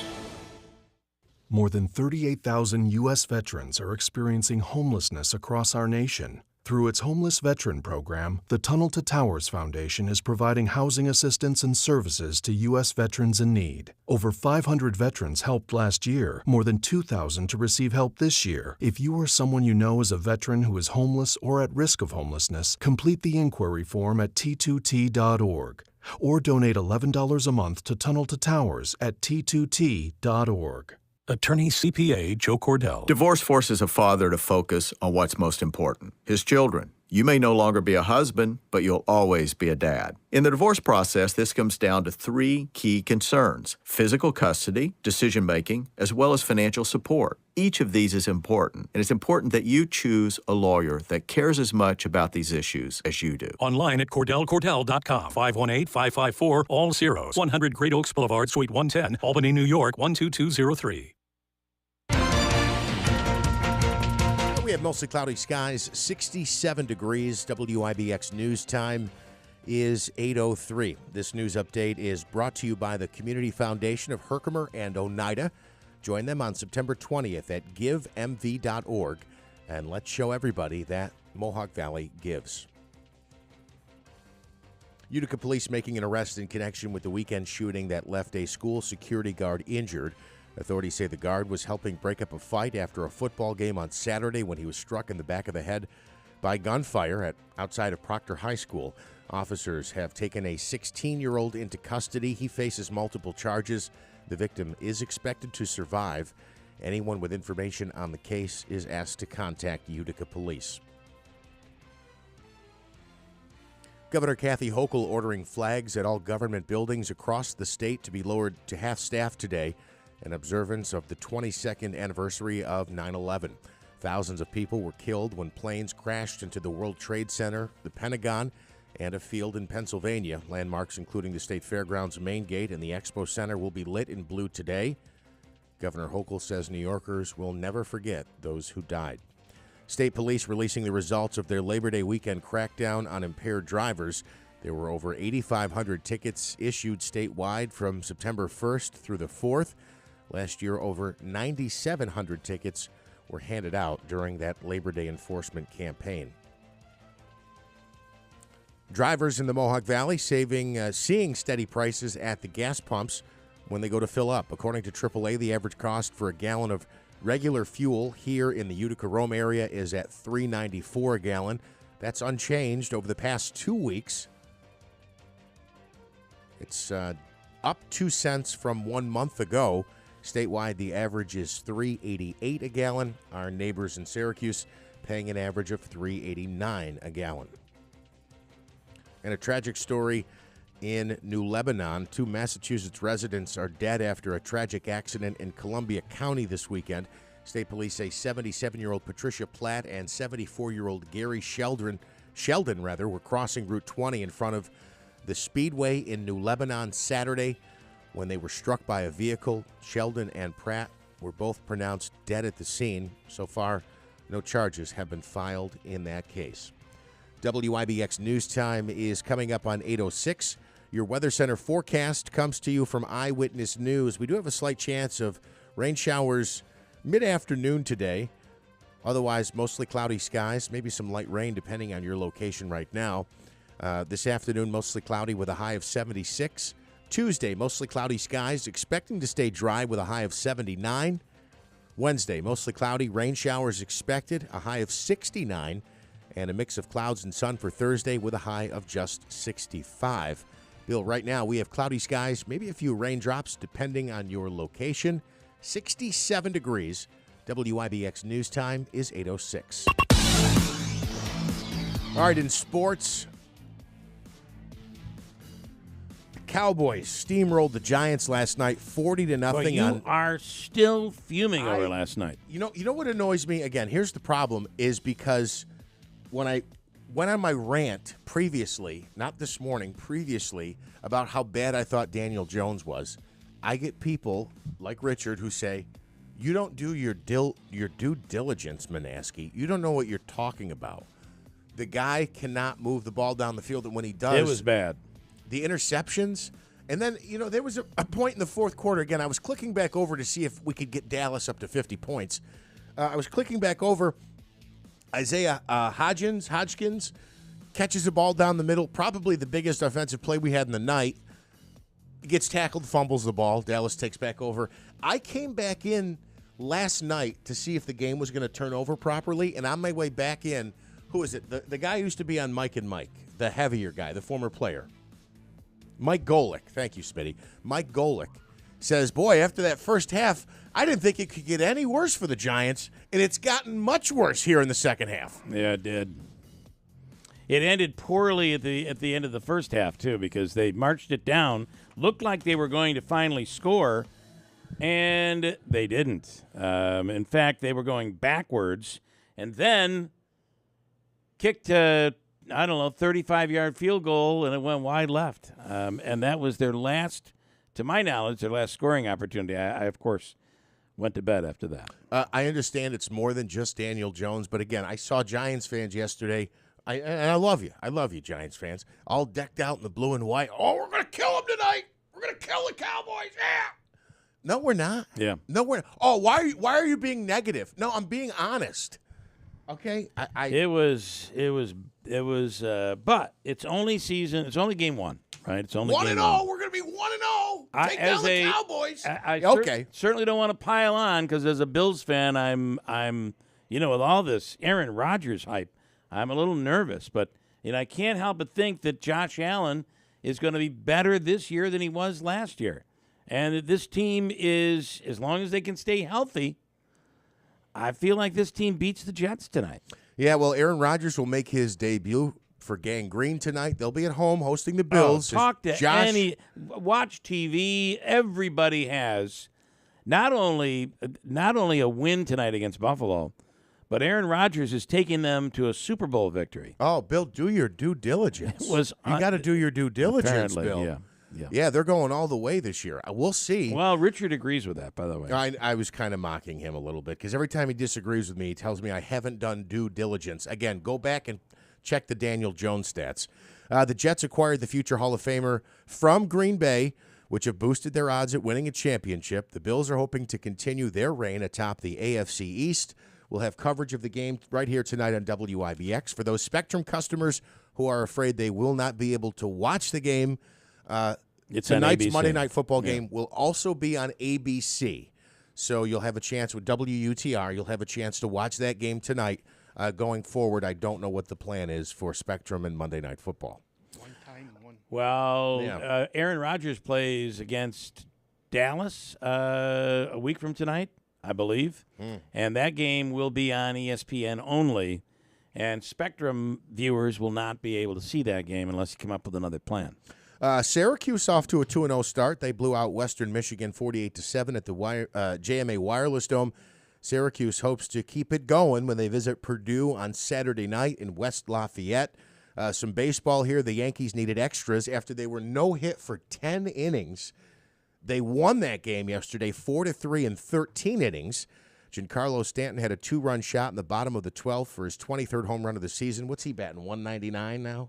Is he up to 199 again, Stanton? Yankees 71-72, still in the basement. They visit the Boston Red Sox to start a 4-game series tonight at Fenway Park. The Mets get a shutout win as they salvage the finale against the Twins. 2-0 was the final there. DJ Stewart, a 2-run double in the top of the 9th. This guy's on fire. I like this new lineup for the Mets. It's from built from their a lot of which is built from within, and they probably should have gone with that at the beginning of the season, as opposed to trying to buy potential Hall of Famers at the end of their careers. A couple of other things here. Novak Djokovic adding to his historic Grand Slam trophy case. He won the U.S. Open on the men's side. Coco Gauff captured her first Grand Slam title. That match, would it be a match? That is what we call it? Yeah, I guess so. That match was one of the most exciting hour and a half, 90 minutes of tennis that I think I've ever seen in my life. She made women's tennis, turned it into something that is, it certainly has brought it back. It was really, really exciting to watch. I'll mention a couple of other things here quickly. Michigan, go ahead. And she's the first American since Venus Williams at age 19 to win a major title. They showed a picture of her at the end when she was like 5 years old at the U.S. Open. That's cool. And there she is dancing to the music, and she's putting on a little bit of a show. It was a video from, she was 5 or 6 years old. What was that? 15 years ago? 11, 12 years ago. Whatever. And two real how quick old is things. she now? 19? 19. Okay. Yeah. I know you're still doing your sports. I didn't mean to interrupt. No, go ahead. This is sports stuff. Go ahead. Syracuse game you will be able to see on this Saturday, NBC 7:30. Okay. And on the sidetrack on the Yankees, which they didn't mention, did you hear about the Martian, Jason Dominguez? He's going to be out for the rest of the season and partially next season. He's got a tear. He's got to have UCL surgery on his shoulder. All right. Well, that's all right. They got Giancarlo Stanton. He's batting 199. Anything further in sports? Yes. Michigan State University suspending head football coach Mel Tucker without pay amid harassment allegations. The athletic director made the announcement Sunday as the school investigates claims that Tucker sexually harassed a rape activist and sexual assault awareness speaker during a phone call last year. And then I'll piggyback that story with this one. Spain's Soccer Federation president is resigning from his position after he kissed a member of the country's women's soccer team. Well, he stuck his tongue down her throat. I mean, oh, did he? Oh, yeah. That was. Oh, from what I saw, that was not just a kiss, and it was a long one too. Luis Rubiales announced the news and himself. And he thought she enjoyed it. He's like, I thought it was fine. Well, I just watched the video earlier this morning. She was laughing immediately after the fact, but I think there may have been a shot. Like, how do I react to this? What am I supposed to do, right? Right. Yeah, I think a person's initial reaction in that scenario, especially he's the coach, right? So he's the president of the federation. Okay, fair enough. He received backlash after a video appeared to show him grabbing Jenny Hermoso's face and kissing her on the lips while the team celebrated its World Cup win last month. Rubiales previously claimed the kiss was mutual, while Hermoso said at no time did she consent to it. Hermoso also accused him of sexual assault in a complaint filed with the Spanish prosecutor's office. Tyler Reddick won the Hollywood Casino 400. I already hit the U.S. Open, and we're moving on. Richard's all upset. You're right, Richard. My apologies. The Aaron Rodgers game is 4:25 on CBS next week. I made a mistake when I was. All right, I made a mistake. Due diligence, I knew. Bill. I was just watching it last night, and it seemed like they were promoting Monday Night Football, and then they went into Aaron Rodgers in Dallas, and it was it was CBS's game, and he's right. It is at 4:25 next Sunday. Yeah. My apologies. And plus, next Monday night, there are two Monday night games. One will be on ESPN, which you will not be able to see if you're a Spectrum customer alone, and one will be on ABC. How come? I don't know. That's just what Richard is saying. Again, and yesterday you'll also notice that both CBS and Fox were able to do double headers yesterday. I think that only happens early in the season. And then I think right at the end of the season also. Yeah. So for now, maybe just this week alone, maybe next week too. I don't know. Nope. The first game is at 7:15. That's the Saints and the Panthers on ESPN. Then the 8:15 is Brown and Steelers, ABC, next Monday. Okay. All right. Yeah. That's what we're saying. That's what Richard said. Yeah. Okay. One is on ABC. One is on ESPN. Okay. Is there anything else we've made a mistake with? Richard, I'm going to have to bring you in and put him on staff. Just to walk in here and say, oops, you guys have made another mistake. If you do good, he'll make you a cheesecake, Bill. Yeah, that would be nice. At the end of each day, like hamsters, we'll be treated with a little treat at the end. It'll be cheesecake. Fair enough? Fair enough. We have a ton of comments that I want to get to. We'll share those with you coming up in just a few minutes. I'm going to stay rolling here if I can. Joe Lode on the line. Good morning, Joe. Good morning, Bill. I just wanted to offer my deepest condolences today for all those Giants fans. How about them Cowboys? I was thinking about you and my friend Jim, both big Dallas fans. So.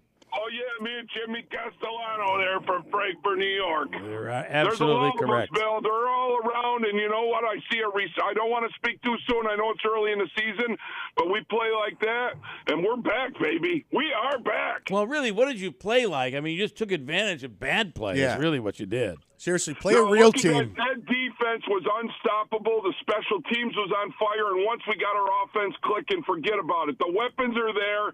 The players are there. We're going to do something this year. I thought the way Dallas got that kicker to kick the ball wide left was amazing how they did that. Listen, the guy's never kicked a football before. He's a soccer player. Yeah. Yeah, that's true.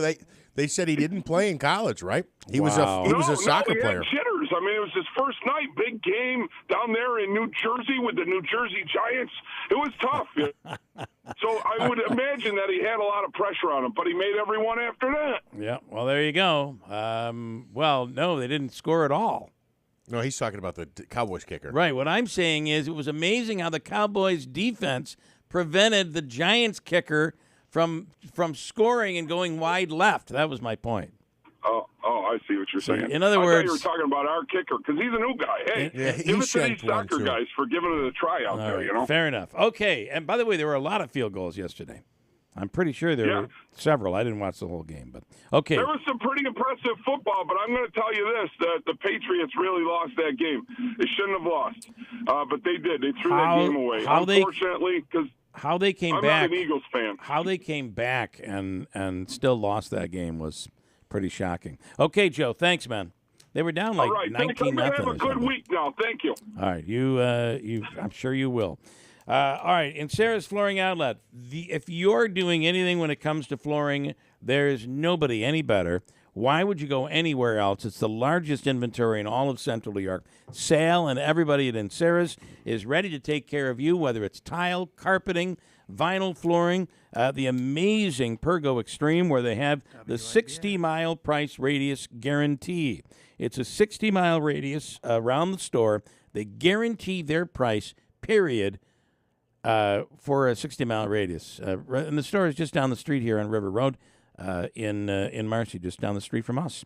You can check it out. The largest selection and get 6 months interest-free financing right now at Sarah's Flooring Outlet. Route 49 Plaza. Listen, if you want to buy a bike, where do you go? You go to a bike store.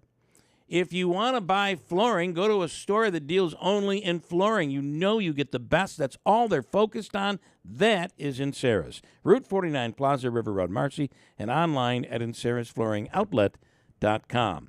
All right, let us switch gears and go back to, and later in this hour we'll hear from our interview with Dr. Kathy Davis she's the acting superintendent of schools at Proctor. Of course, we all followed the story over the weekend where there was a shooting outside the stadium at the Proctor football game just as it concluded.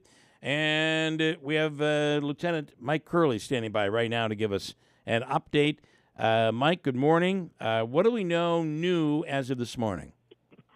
So as we released yesterday, we have made an arrest of a 16-year-old male in the shooting, obviously due to his age and raise the age standards in New York. We cannot release his name, but he was charged with a plethora of charges to include some that will probably be added in the future. I'm sure everyone witnessed the video, saw other people involved in the fight, some with knives. So we will be exploring all kinds of charges with the district attorney's office. I think the primary focus was, one, to get the shooter, and then we'll, ancillarily start checking off people who we can file charges against. We certainly don't want anyone to go unpunished in this particular incident. Was the person with the knife? I saw a video going around yesterday with a mask on. Is that one of the videos?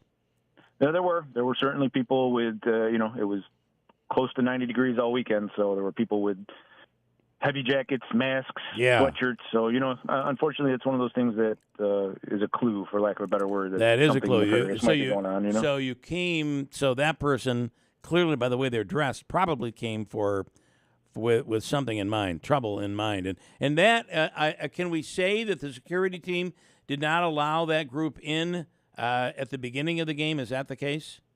So, with respect to the totality of the group, obviously, it's hours and hours of video that we have to watch through the whole football game, and that's what we are doing to see exactly who entered the game, if at any point they had any interaction in the game. We do know that once they were outside the stadium proper, security noticed some kind of altercation, noticed some kind of start to something, immediately went to that location, and they, as you see in the video, they were there when the fight was going on. So they were aware, they were trying to do the best they could to break it up, but very difficult when people want to introduce firearms to a school. It's not a good mix. There is an element of, I talk about this in society, there's an element of, we have rules to follow in society. And law enforcement, it's very difficult for law enforcement if the rules aren't followed. So here you are, a security officer, and I believe there's a police officer involved.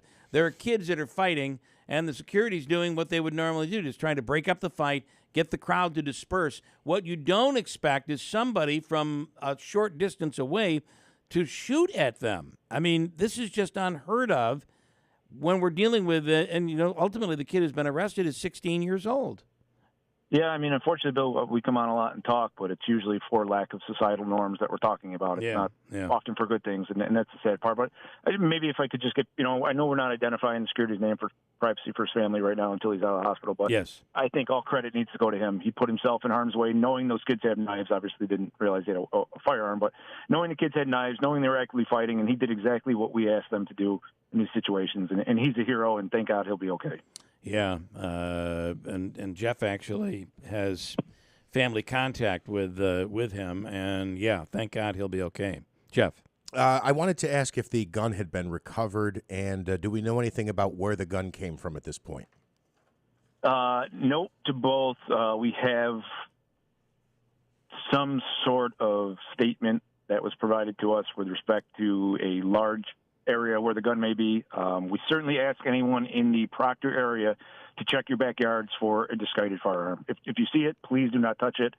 It was a very vague description as to where it may be. We have checked extensively, have not located it. So if anyone is possible in this area from about Lead Street to St. Agnes Cemetery, in that general area around Proctor, if you see something in your backyard, please immediately call. So I did notice that there was so on Saturday afternoon, there were several videos out there. You had, I believe, early Sunday morning, you were able to identify the person, and ultimately that person later Sunday morning turned himself in.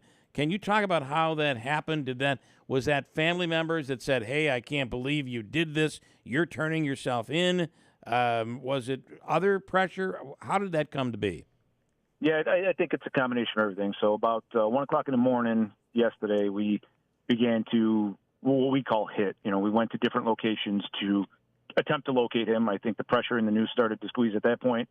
I don't think anyone wanted to be the one who was harboring this individual based on the public nature of it.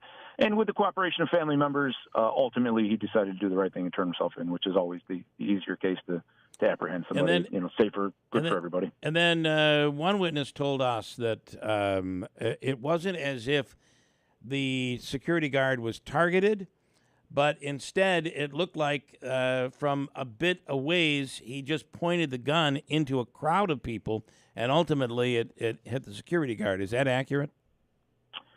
It appears to be the case. I certainly don't want to put anything out there definitive. From the information we know now, I'll put that caveat on there that he was potentially not the target. However, when you are firing a weapon into a crowd at head level, it doesn't matter who the target was. It's going to hit somebody, and unfortunately. And that's the part that I don't understand. It's 16 years old. You still don't know that pointing a weapon at a crowd, it could have been anyone that was hit. Not that it should be anyone, but just the enormity of pointing a gun at a crowd and pulling the trigger. It amazes me. We have such a societal problem here that a kid at 16 years old could find himself able to do such a thing. Well, unfortunately, Bill, that is the societal debate of criminal justice reform, whether kids know what they're doing under 21. I'm not going to get into that. You should know. Let's put it that way. Yeah. My bigger part is they don't care, right? There's just no due regard for the safety of others when these kind of things happen. And that's what's got to stop. That's what's got to be taught. No regard for life, which kills me. It's unbelievable, Manaski. Yeah, and then just one question again. This doesn't matter either way, and I don't know what you can say, but have you had a chance to talk to the teenager that you arrested? Do you have any idea? My question is, do you have any idea what led to this incident? I guess I'll say blowing up into a brawl outside of the football game, and then ultimately with guns and knives involved. Not that anything would justify it, but what was the issue? So we're exploring the group gang nexus. I think that's probably likely the scenario. To the credit of the security and police officers, they were familiar with a lot of these kids, and back to raise the age reforms, a lot of the kids involved have prior firearms arrests and are currently on the street, and a lot of these prior arrests were in the year of 2023. So no fault of anyone local, but raise the age and allow these kids to continue to be on the street, to continue to cause problems, to continue to carry weapons after we've arrested them sometimes numerous times with loaded firearms, and that's what's got to stop. Do you know if there was any previous interaction with the shooter? I do. I can't release it due to his age, but it's not his first foray into felonious activity. Let's put it that way. Okay. Wow. And once again, you are still looking for the gun. You're asking for people who live in that area to carefully take a look at their backyard. What is that area again that where you think the gun could be located in someone's yard? Yes. So if anyone's familiar with the East Utica area, we're going to kind of start at Proctor as our nexus. We're going to go to the Armory Drive area all the way down to Mohawk Street to the St. Agnes Cemetery, kind of shooting across Mohawk Street, back up Eagle Street in the Lead Street area, back to Proctor. So if you're familiar with the area, you're talking, 20, 30 blocks, lots and lots of backyards, a couple hundred houses. So it's not a small area that we're looking at, and any help that the public can give us in that regard, please. Okay. We're looking for that. Everybody's seen the video, so we're also looking for that multicolored jacket that was discarded. It's kind of an anime-style jacket. It's pretty unmistakable. Yep.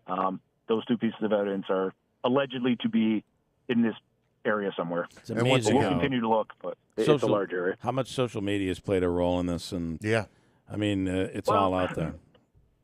Yeah, we talk about every time there's a case that our job is predicated on victim and witness cooperation. Yeah. If we got this kind of level of cooperation in every case, we'd solve every one of them. I mean, we thank the public innumerably in this particular incident, sharing the video, providing things of that nature.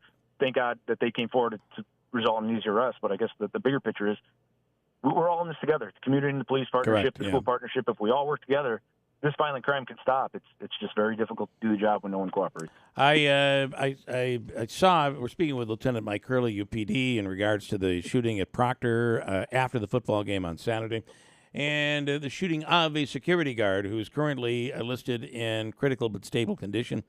He is going to recover, but it's not going to be necessarily easy.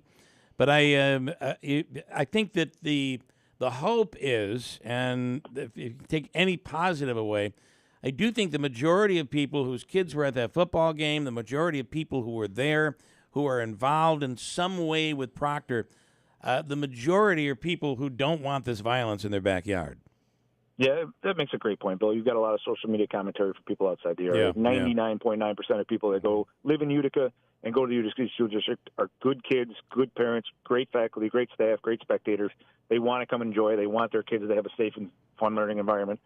And unfortunately, we do have that element in the city that we need to encapsulate that causes these problems. And it doesn't happen elsewhere. And I think that's the part we got to highlight as well. Unfortunately, those people have a point, right? I mean, this kind of stuff isn't happening I'm not going to name jurisdictions, but yeah, it's happening here, and we need to come together to make it stop. And then finally, based on what you see every day with stuff like this, what do you say to the average person, whether it's male or female? You know, you get into a road rage incident, you get out of the car, you're screaming at the other person. I feel like today, if you get into an altercation like this, you could very well be dealing with someone who's going to pull a gun on you. Yeah, I mean, the simple answer would be don't. My second answer would be breathe, right? Just take a second. Take a pause, breathe, gather your thoughts and your emotions, and hope, there's nothing that can't be fixed, especially a road rage, an accident, a simple argument. Just breathe. Take a breath. Take the time to have due care for one another again, and it seems to be going to the wayside, and unfortunately. Innocent people are caught in the crossfire, literally, sometimes. Yeah. Just two minor thoughts. We want to reiterate, again, if you live in that area where they are searching for the gun and you find it, please don't touch it. Immediately call the police. And, Bill, to follow up on your point, again, I feel bad for the football players. There's a big – I played sports in high school, and anybody who played for their school knows this. You want to represent your school, your team. You want to kind of show off a little bit, maybe in front of your other classmates and parents and brothers and sisters. And going forward for the time being – the sporting events at Proctor right now are going to only be parents allowed in. I mean, there's an element there that, I just feel bad for them because, again, it gives the school and the district a bad look. And these are young athletes looking to go out there and have fun and be productive and maybe get a scholarship opportunity. And I just hope the shadow doesn't go too far onto the players and students who are out there doing the right thing. You certainly wonder what the people of Binghamton have to say about Utica after this weekend. That's really sad. That's right. And there were Pop Warner games yesterday that were canceled unfairly to a bunch of 6 to 12-year-olds who just want to play football. Their parents, Frankfurt, who they were supposed to play. I'm at Proctor right now, as a matter of fact. And there were thousands of kids that show up today wearing red and black. So they have pride in their school. We're not going to let a few unsavory elements ruin everything for these good kids who, and I think the point's missed too is that 9th and 10th graders now, or in COVID, are now seniors. So they lost the year of school already. These kids don't deserve to lose another year of education. They don't deserve to lose another year of academics. And you're absolutely right. So let's think about them. And on the red and black, I got to say, what is even more special is students, teachers, and faculty at schools throughout the region are wearing red and black today in solidarity for the students and faculty and, of course, the security guard at Proctor. So we're all one in this whole situation, I'm afraid. Yeah, faculty and school administrators and teachers are one of a kind. So they do everything they can for our kids, and thank God for them, and really appreciative that everyone comes together in a time like this. All right, Lieutenant, thank you, and thank you for being accessible to us over the weekend. It meant a lot to getting the information out there, and we appreciate it. Yes, certainly. Any updates will be released as available. And, guys, thank you so much for everything you do. Thank you. Lieutenant Mike Curley. And, boy, what an unfortunate situation. But thankfully, and you actually had a message from someone close to the security guard who we're not giving his name, but actually how the actual bullet went in and how lucky he was that it didn't hit his skull, right? My understanding, as I mentioned, members of my family have connections to the individual who unfortunately was shot. I was given some messages over the weekend that the bullet kind of entered the back of his head area, but exited quickly, did not touch the skull. Obviously there's still a recovery process involved there. Like I said, it was some tough moments at my house over the weekend because my mother was breaking down in tears in the kitchen, and I'm trying to keep my son in the other room, and then we got calls coming in from other people, and everybody was kind of hysterical in the moments afterward, and it was, I was being sent videos. Is this really him? And finally I said, look, I'm going to be honest with you. I don't know what's going on, but we know the name of the person we're talking about. It's all over social media what that name is, and it looks just like this person. It's probably him. It's him. Yeah. Now let's move on to what the next step is here, and instead of trying to identify. But fortunately, he is expected to survive. Thoughts and prayers go out to his family and all those close to him, and hopefully this community never has to deal with a situation like this again. And I'll tell you, I was really troubled to hear one of the things that Lieutenant Curley said was, this group of individuals, this group of children, really, teenagers, this isn't, for many of them, their first run-in with law enforcement. Well, even the shooter. On the felony end. And he said some members of this group, although he did not specifically say the shooter, he said some members of this group have been arrested multiple times this year for carrying loaded weapons. I think the way he and worded because it, of raise the age, they're back out on the street. Carrying weapons again. The way he worded it was that for the shooter, all he can say is this is not his first run-in with police. Now, what that means, we won't know until they're able to release it. But, yeah, terrible. Coming up, we'll play our interview from earlier with the acting superintendent of schools, Dr. Kathy Davis. We'll do that in a few minutes. Kathy has been waiting, and I apologize, Kathy. Of course, you know this is news that takes priority here this morning. Good morning. Good morning. I tell you, I was very surprised when I heard about the shooting. It's just getting bad. I wonder sometimes about, I hear about the RFA games now and then get kind of rowdy. So you kind of get worried, what might. Yeah. Listen, happen. and the point that I was trying to make, and I'm not sure I did a great job of it, is that when you think that you're just getting into an argument with somebody, you're at a Pop Warner football game. Remember when that happened? All of a sudden, people are like grabbing people and by the hair, and I mean, the problem you have is depending on where you're doing this or who's in that group, that it may come to a person pulling out a gun and shooting somebody. I mean, it's just crazy that you have to think about that, but you do today, like it or not. So I'm just making a quick comment. I heard about the Michigan State coach yesterday, and right now, I guess I'll give them the benefit of the doubt. But they say when three things happen in a row, I mean, you have the trouble with the gymnastics coach. He gets sent to prison. Yeah. And the college shooting, and now you have about the coach. And I feel bad for the football team. Mm-hmm. They managed to pull off 2 straight wins. They've got to go up against Washington, so they're and then with this going gets on, overshadowed, it's gonna, right? Yeah. But I have to tell you, I do wear my green and white Michigan State shirt. I have a lot of Put them. on some red and black today. So, Put on some red and black today. So if you see somebody with a green and white Michigan State, you know that's Kathy. All right, that's you, Kathy. All right. Take care. You have a great day. Thank you, Kathy.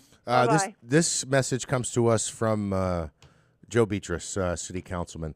Jeff, just my opinion here. Until the state of New York is willing to change our laws regarding bail reform and youthful offender status, we will continue to have young adults not being prosecuted for serious crimes they are committing. Our Utica Police Department can investigate and arrest, but as long as the state refuses to ensure the protection of citizens, we will have more of the same. The incident Saturday happened in broad daylight in a parking lot. On the opposite end, we have hardworking and responsible individuals finding it extremely difficult to get gun permits and licenses. Although children, young adults, and others can buy illegal guns like their M&Ms anywhere on the street. To make matters worse, we're going to penalize our kids playing sports and doing the right things by either canceling their future games or having no spectators. Until we stand together and fight to repeal these laws, even events such as Saturday may very sadly continue. This is very heartbreaking and concerning for me. Well, I certainly don't want to. I agree with him to an extent. I just don't know that when you're dealing with this, there's a problem here. That's a culture, a culture in society, and certain parts of society where this is okay. This behavior is okay. There's nobody overseeing them. They're out on the streets till late at night, wee hours of the morning. I don't know how you change that, even with the law. So one might say, well, if they get arrested, then they're going to go away and hopefully be reformed. That certainly would help. So I think the laws can help, but at the same time, we got to find a way to figure out how is it these kids think it's okay to take a gun and point it into a crowd. This is not about getting caught, right? So there's one thing, well, if I get caught, I get arrested, I'm going to go to reform school or go to jail. I'll be maybe treated as an adult. This is having the ability in your mind to be so numb in your mind that you can point a gun at somebody else and just fire. And not care who and gets not hit. care. And by the way, it's not even someone you're necessarily angry at. It's a crowd of people. You could be shooting somebody. I just, not that justifies it by any means, but we have a problem here, and it's well beyond laws. I don't know how we correct that. I would say this, though, and I certainly agree with the point that you're making there, absolutely. I'm not saying the laws should remain the way they are, and I'm not saying the laws are not a problem. They are.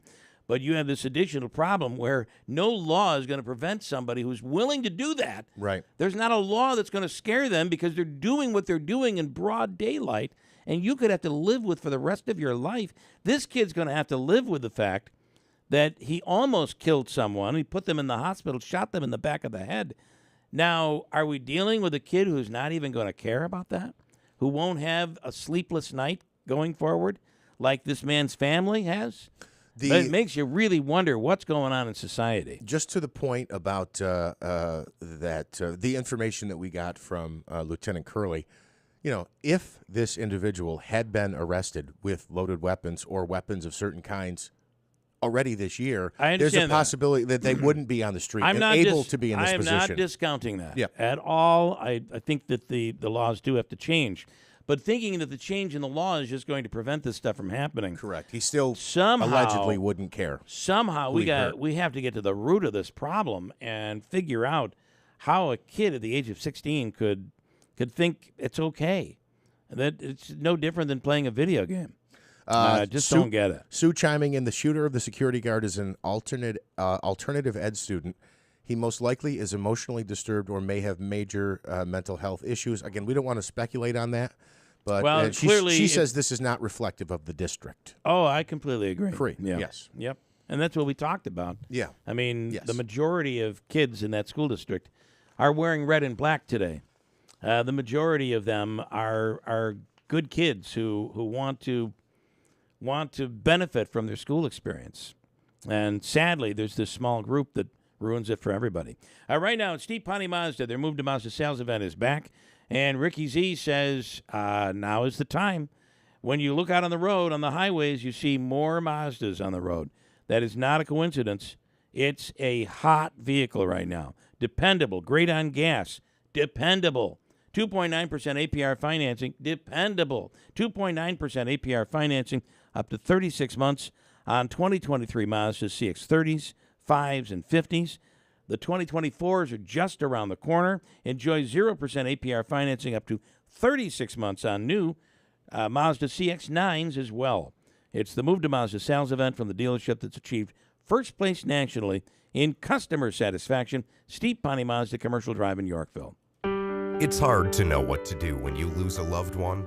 You want to provide a lasting tribute, but you need someone you can trust to help you navigate all the options. Mohawk Valley Monuments has been providing comfort and delivering quality memorials in our community for the last 85 years. Hi, I'm Benjamin Morgan. And I'm Nicole Cornacchia Morgan. Owners of Mohawk Valley Monuments. We pride ourselves in continuing to deliver the highest standards of workmanship and customer service. We strive to make things easier for you while still showing your family the utmost of respect. Start a conversation about your wishes to help make it even easier on your loved ones. Call us today and we'll get prepared together. Mohawk Valley Monuments has experience with all the local cemeteries. From simple grave markings to intricate family mausoleums, they give everyone the same personalized service. For expert memorial design, call today, 315-724-7629, or go to mvmonuments.com. Mohawk Valley Monuments, LLC, Old Route 5S, just past the Kitless Restaurant in Frankfort.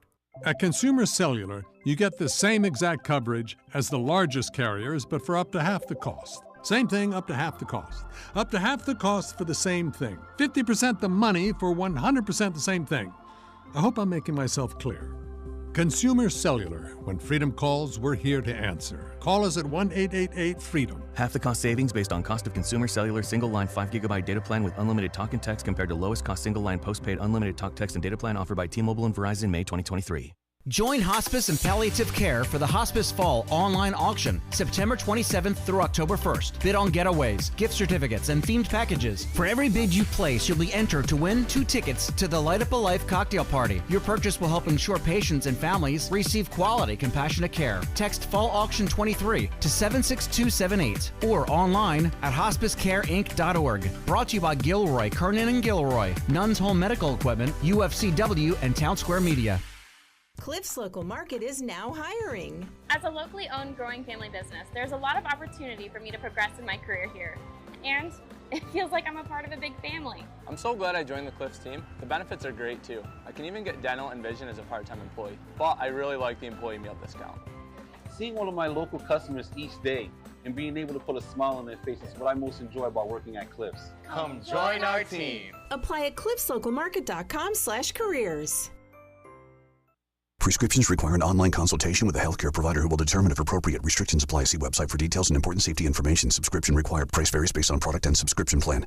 Hey guys, did you know there's a generic form of Viagra that works just the same, but is 95% cheaper? And you can get it online? Just go to hims.com/radio. Through Hims, you'll get a free medical consultation, discreet shipping if prescribed, a 100% online process, and trusted generic alternatives to the name brands at up to 95% off. That's right, get generic for Viagra, the same active ingredient as brand name Viagra, but for 95% less. It's the same medication, still prescribed by a licensed medical provider, but with zero copay, no expensive appointments, and no awkward face-to-face conversations. To start your free online visit, you need to go to this exclusive address, hims.com/radio. That's hims.com/radio for your free online visit. hims.com/radio. When we get together with others, we can do more. On September 20th, nonprofit organizations will come together to ask for your support through Mohawk Valley Gives,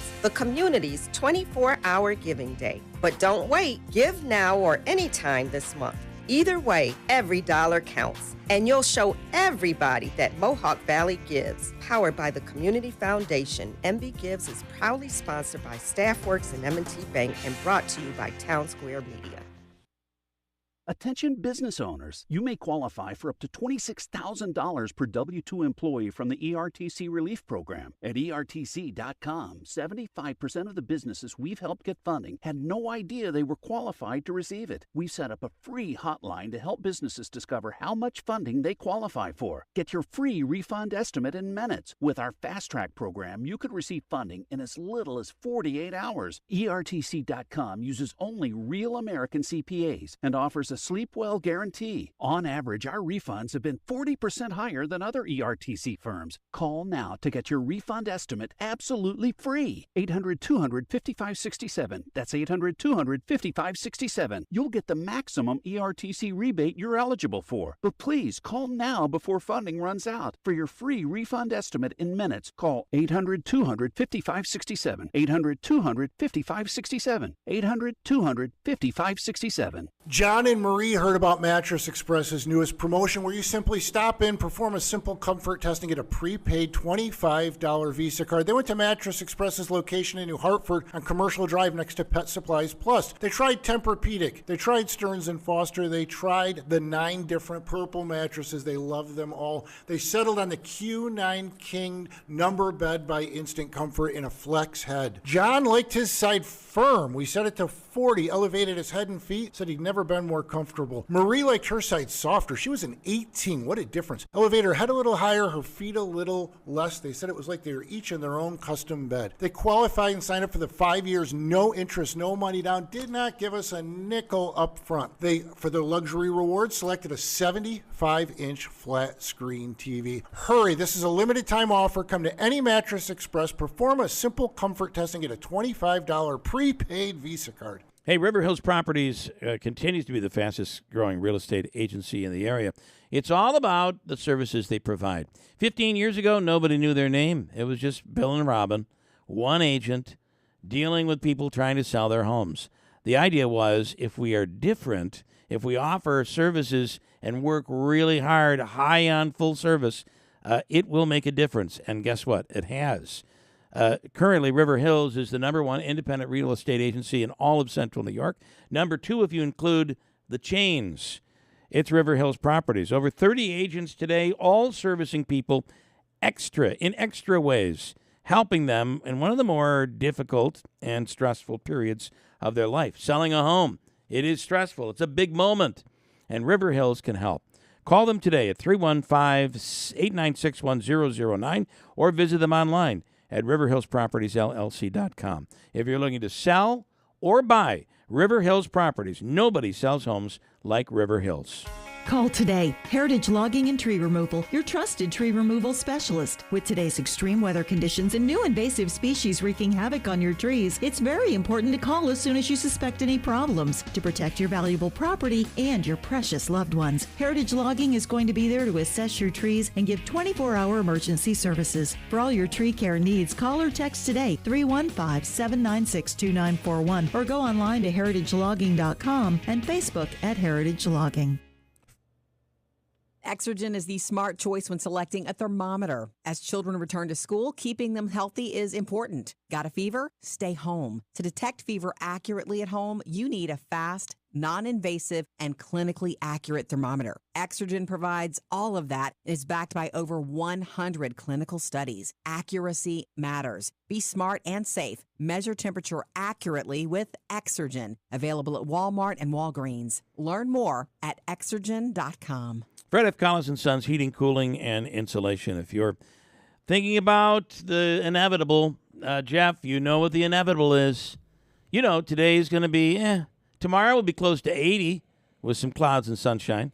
Then in the upper 60s, it's this up and down September weather that leads to October and ultimately the disaster of November, December, January, February, March, sometimes into April and May. Yes, you'll be shivering and hiding under your blankets like Daniel Jones is this morning.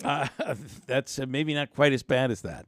And, you know, I understand there are people who love the winter weather, and good for you. But for the rest of us, we want to keep our house nice and toasty warm, and the people at Fred F. Collins & Sons Heating, Cooling, and Insulation can help. Start with a home energy audit. They'll come into your home and help show you where you're losing the money. And believe me, there's a very good chance you are. They can help. And to upgrade your system, there are a lot of incentives and rebates that are out there from the government that wants you to be energy efficient. Fred F. Collins & Sons can walk you through it. And you know that when you deal with Collis, if you're in trouble in the middle of the winter and your furnace goes down, they are always on call, ready to help. I've personally experienced that. Reach out today. Fred F. Collins & Sons, Heating, Cooling, and Insulation in Yorkville, Rome, and now in Syracuse. WIBX 950 and 106.9 FM. This is Keeler. All right, a little bit more to do before we get out of here. I want to tell you the Daylight Donuts coffee, Seattle's best, is the official coffee of this radio program. Lattes, 14 different flavors and deliciousness. The drive-thru is lightning fast. And right now, Chuck is hiring new counter help. If you'd like a part-time or a full-time job, Daylight Donuts it's nice to work in a place that smells so good. I can't say that about this place. I mean, it's a good place to work, but I just don't think look at me, all it right? doesn't smell that good. And I don't Daylight think it's Donuts Smitty either. has a wonderful aroma. Full-time, part-time work. Reach out today. Daylight Donuts in the village of New Hartford. Okay. A lot of comments on this. Wayne says, in regards to the shooting at the game, one gets arrested, another one takes his or her place. Sadly, that's probably true. I have someone else saying, how can you defend the laws in New York? Who did? I'm not defending the laws in New York. Who did? I'm saying what I'm saying is just changing the laws, which I think has to be done. You have to fix this, raise the age. As Senator Mannion said earlier, the intentions were good. It just, once again, went way too far without really conferring with law enforcement, with sheriffs and police and DAs around the state. They just didn't do that. My point, though, is in some of these cases, if you can take a gun and shoot it into a crowd and not think of the impact of what you just did, right? I don't know how we fix you. Right. No law is going to fix you. That's my fear, is that we have a lost element of our society here. We mentioned we spoke with the superintendent of schools. She's the acting superintendent, Dr. Kathleen Davis, at the Utica School District. And let me play a little piece of what she had to say here this morning. This is Kathleen Davis from Utica Schools. Well, it certainly is something that you wouldn't want to have happen anywhere, whether at a school or a public place. It certainly is shocking that this is the new reality in our world. So the issue becomes how do we as a society address this holistically so this can never happen again. Yeah. So can we just go through there are a lot of stories out there, and I think most of the media has this correct, but just the timeline of events. So the football game is going on. At one point, this started when security would not allow this group of kids into the game. Is that correct? The game was ending, and well, it was before the game ended. They were trying to enter, and they were not allowed in. Yeah, okay. So at that point, it was a great game. I was there at the game. I was there first half. Wonderful families. The players did a great job. It was very peaceful, typical football game. Yep. People eating. We have many systems in place that we're all working that day. We have, checkpoints. We have weapons detection systems. Everything was in place, and we had uniformed law enforcement officers. We also had a full complement of security present. So in terms of our, facility and our game, all systems were in place, and we're certainly working well. Okay. Well, listen, that's where we are right now. Going forward, I want to just reiterate there's new policy this week, at the very least for this week, going forward for extracurricular activities. Yes. So as far as students coming into the school today, we're told they were going to be pre-ID'd, have to show ID before they even went through the regular security screening process. And then as it relates to sporting events, unfortunately, for this week or the immediate future, it's only going to be parents who are allowed at those sporting events. And that's not just football, that is sporting events in general. Also, any after-school activities or events in the Utica, at Proctor High School, are canceled for today. But again, I think it's a really unfortunate situation for the young student athletes who really don't have anything to do with this. They are another layer of victim in this case because they can't go out there and represent their team and play their sport for friends and family and, fellow students and things like that. It's only going to be parents at sporting events at least for this week. When we talked to Lieutenant Mike Curley, he said they want to make sure that they get and arrest all the people who were involved in this case. He said there is social media video floating around depicting people with other weapons other than the gun that was used, and they do want to make sure that they apprehend everybody who was involved in this to make sure that there aren't other incidents where people show up at a sporting event or at the school and try to extract some revenge or violence or whatever the case might be. Okay, there you go. We'll keep updating this as the day goes on. I want to tell you there's a story up on our website right now from 9/11. Right about this time, about 15 minutes ago, when the broadcast begins, it goes back to 9/11/2001 when I was on the radio. What it was like on that day when we first learned about 9/11 and how we went through it. The full audio is up on our website at WIBX950.com. If it's concrete, it's Brink Construction. Driveways, sidewalks, stone walls repaired, retaining walls, Brink. Call them today at 315-894-3481. Foundation repair, old stone walls, old block walls, they have you covered. Call Brink Construction today. 315-894-3481 for concrete work. Go green and save green right now at City Suburban. There has never been a better way to heat and cool your home than with a new Mitsubishi electric heat pump system from City Suburban. They provide energy-efficient comfort year-round, are whisper quiet, 40% more efficient than conventional systems, and offer room-by-room temperature control. And the best part is right now you can save up to $9,000 in rebates with the New York State Clean Heat Program while funds are available. Go green and make the switch switch today. And as always, receive City Suburban's POMG. That's peace of mind guarantee. This is Chris from City Suburban on Route 233 in Westmoreland. There has never been a better time to upgrade your system than right now. You can save up to $9,000 with New York State clean heat rebates and make your home more comfortable and efficient for years to come. Call us today at 853-3899. That's 853-3899. Or visit us at citysuburban.com. From the Stanley Theater Studio, WIBX 950 Utica Rome, W295DI Utica Rome, your news, talk, and sports leader, a Town Square media station. Forget. I'm Dave Anthony, Fox News. That's been a mantra since 9/11. That's at Ground Zero in New York City, where they're now reading the names of all the nearly 3,000 people killed in the terror attacks 22 years ago. American 11, if you're here, Boston Center, ident. But instead of hearing from the pilot, September 11th, 2001, Air Traffic Control got this. We have some planes.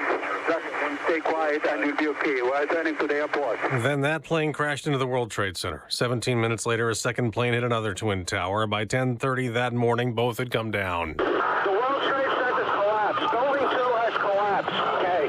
At the Pentagon, they're honoring the victims of the third plane terrorists crashed into that building outside Washington, D.C. A fourth plane was also hijacked that day. It was 10:03 a.m. Eastern Time, 22 years ago, when United Flight 93 nosedived at almost 600 miles per hour into a Pennsylvania field at Shanksville, killing 33 passengers, 7 crew, and the 4 terrorists who targeted our nation's capital, though who were stopped by passengers who became the first to fight back against evil that day, and who are remembered today on now sacred ground. That's Fox's Jeff Manasso. President Biden will commemorate 9/11 22 years later with U.S. troops at Joint Base Elmendorf in Alaska, where he's flying now after his trip to Vietnam following a G20 summit in India.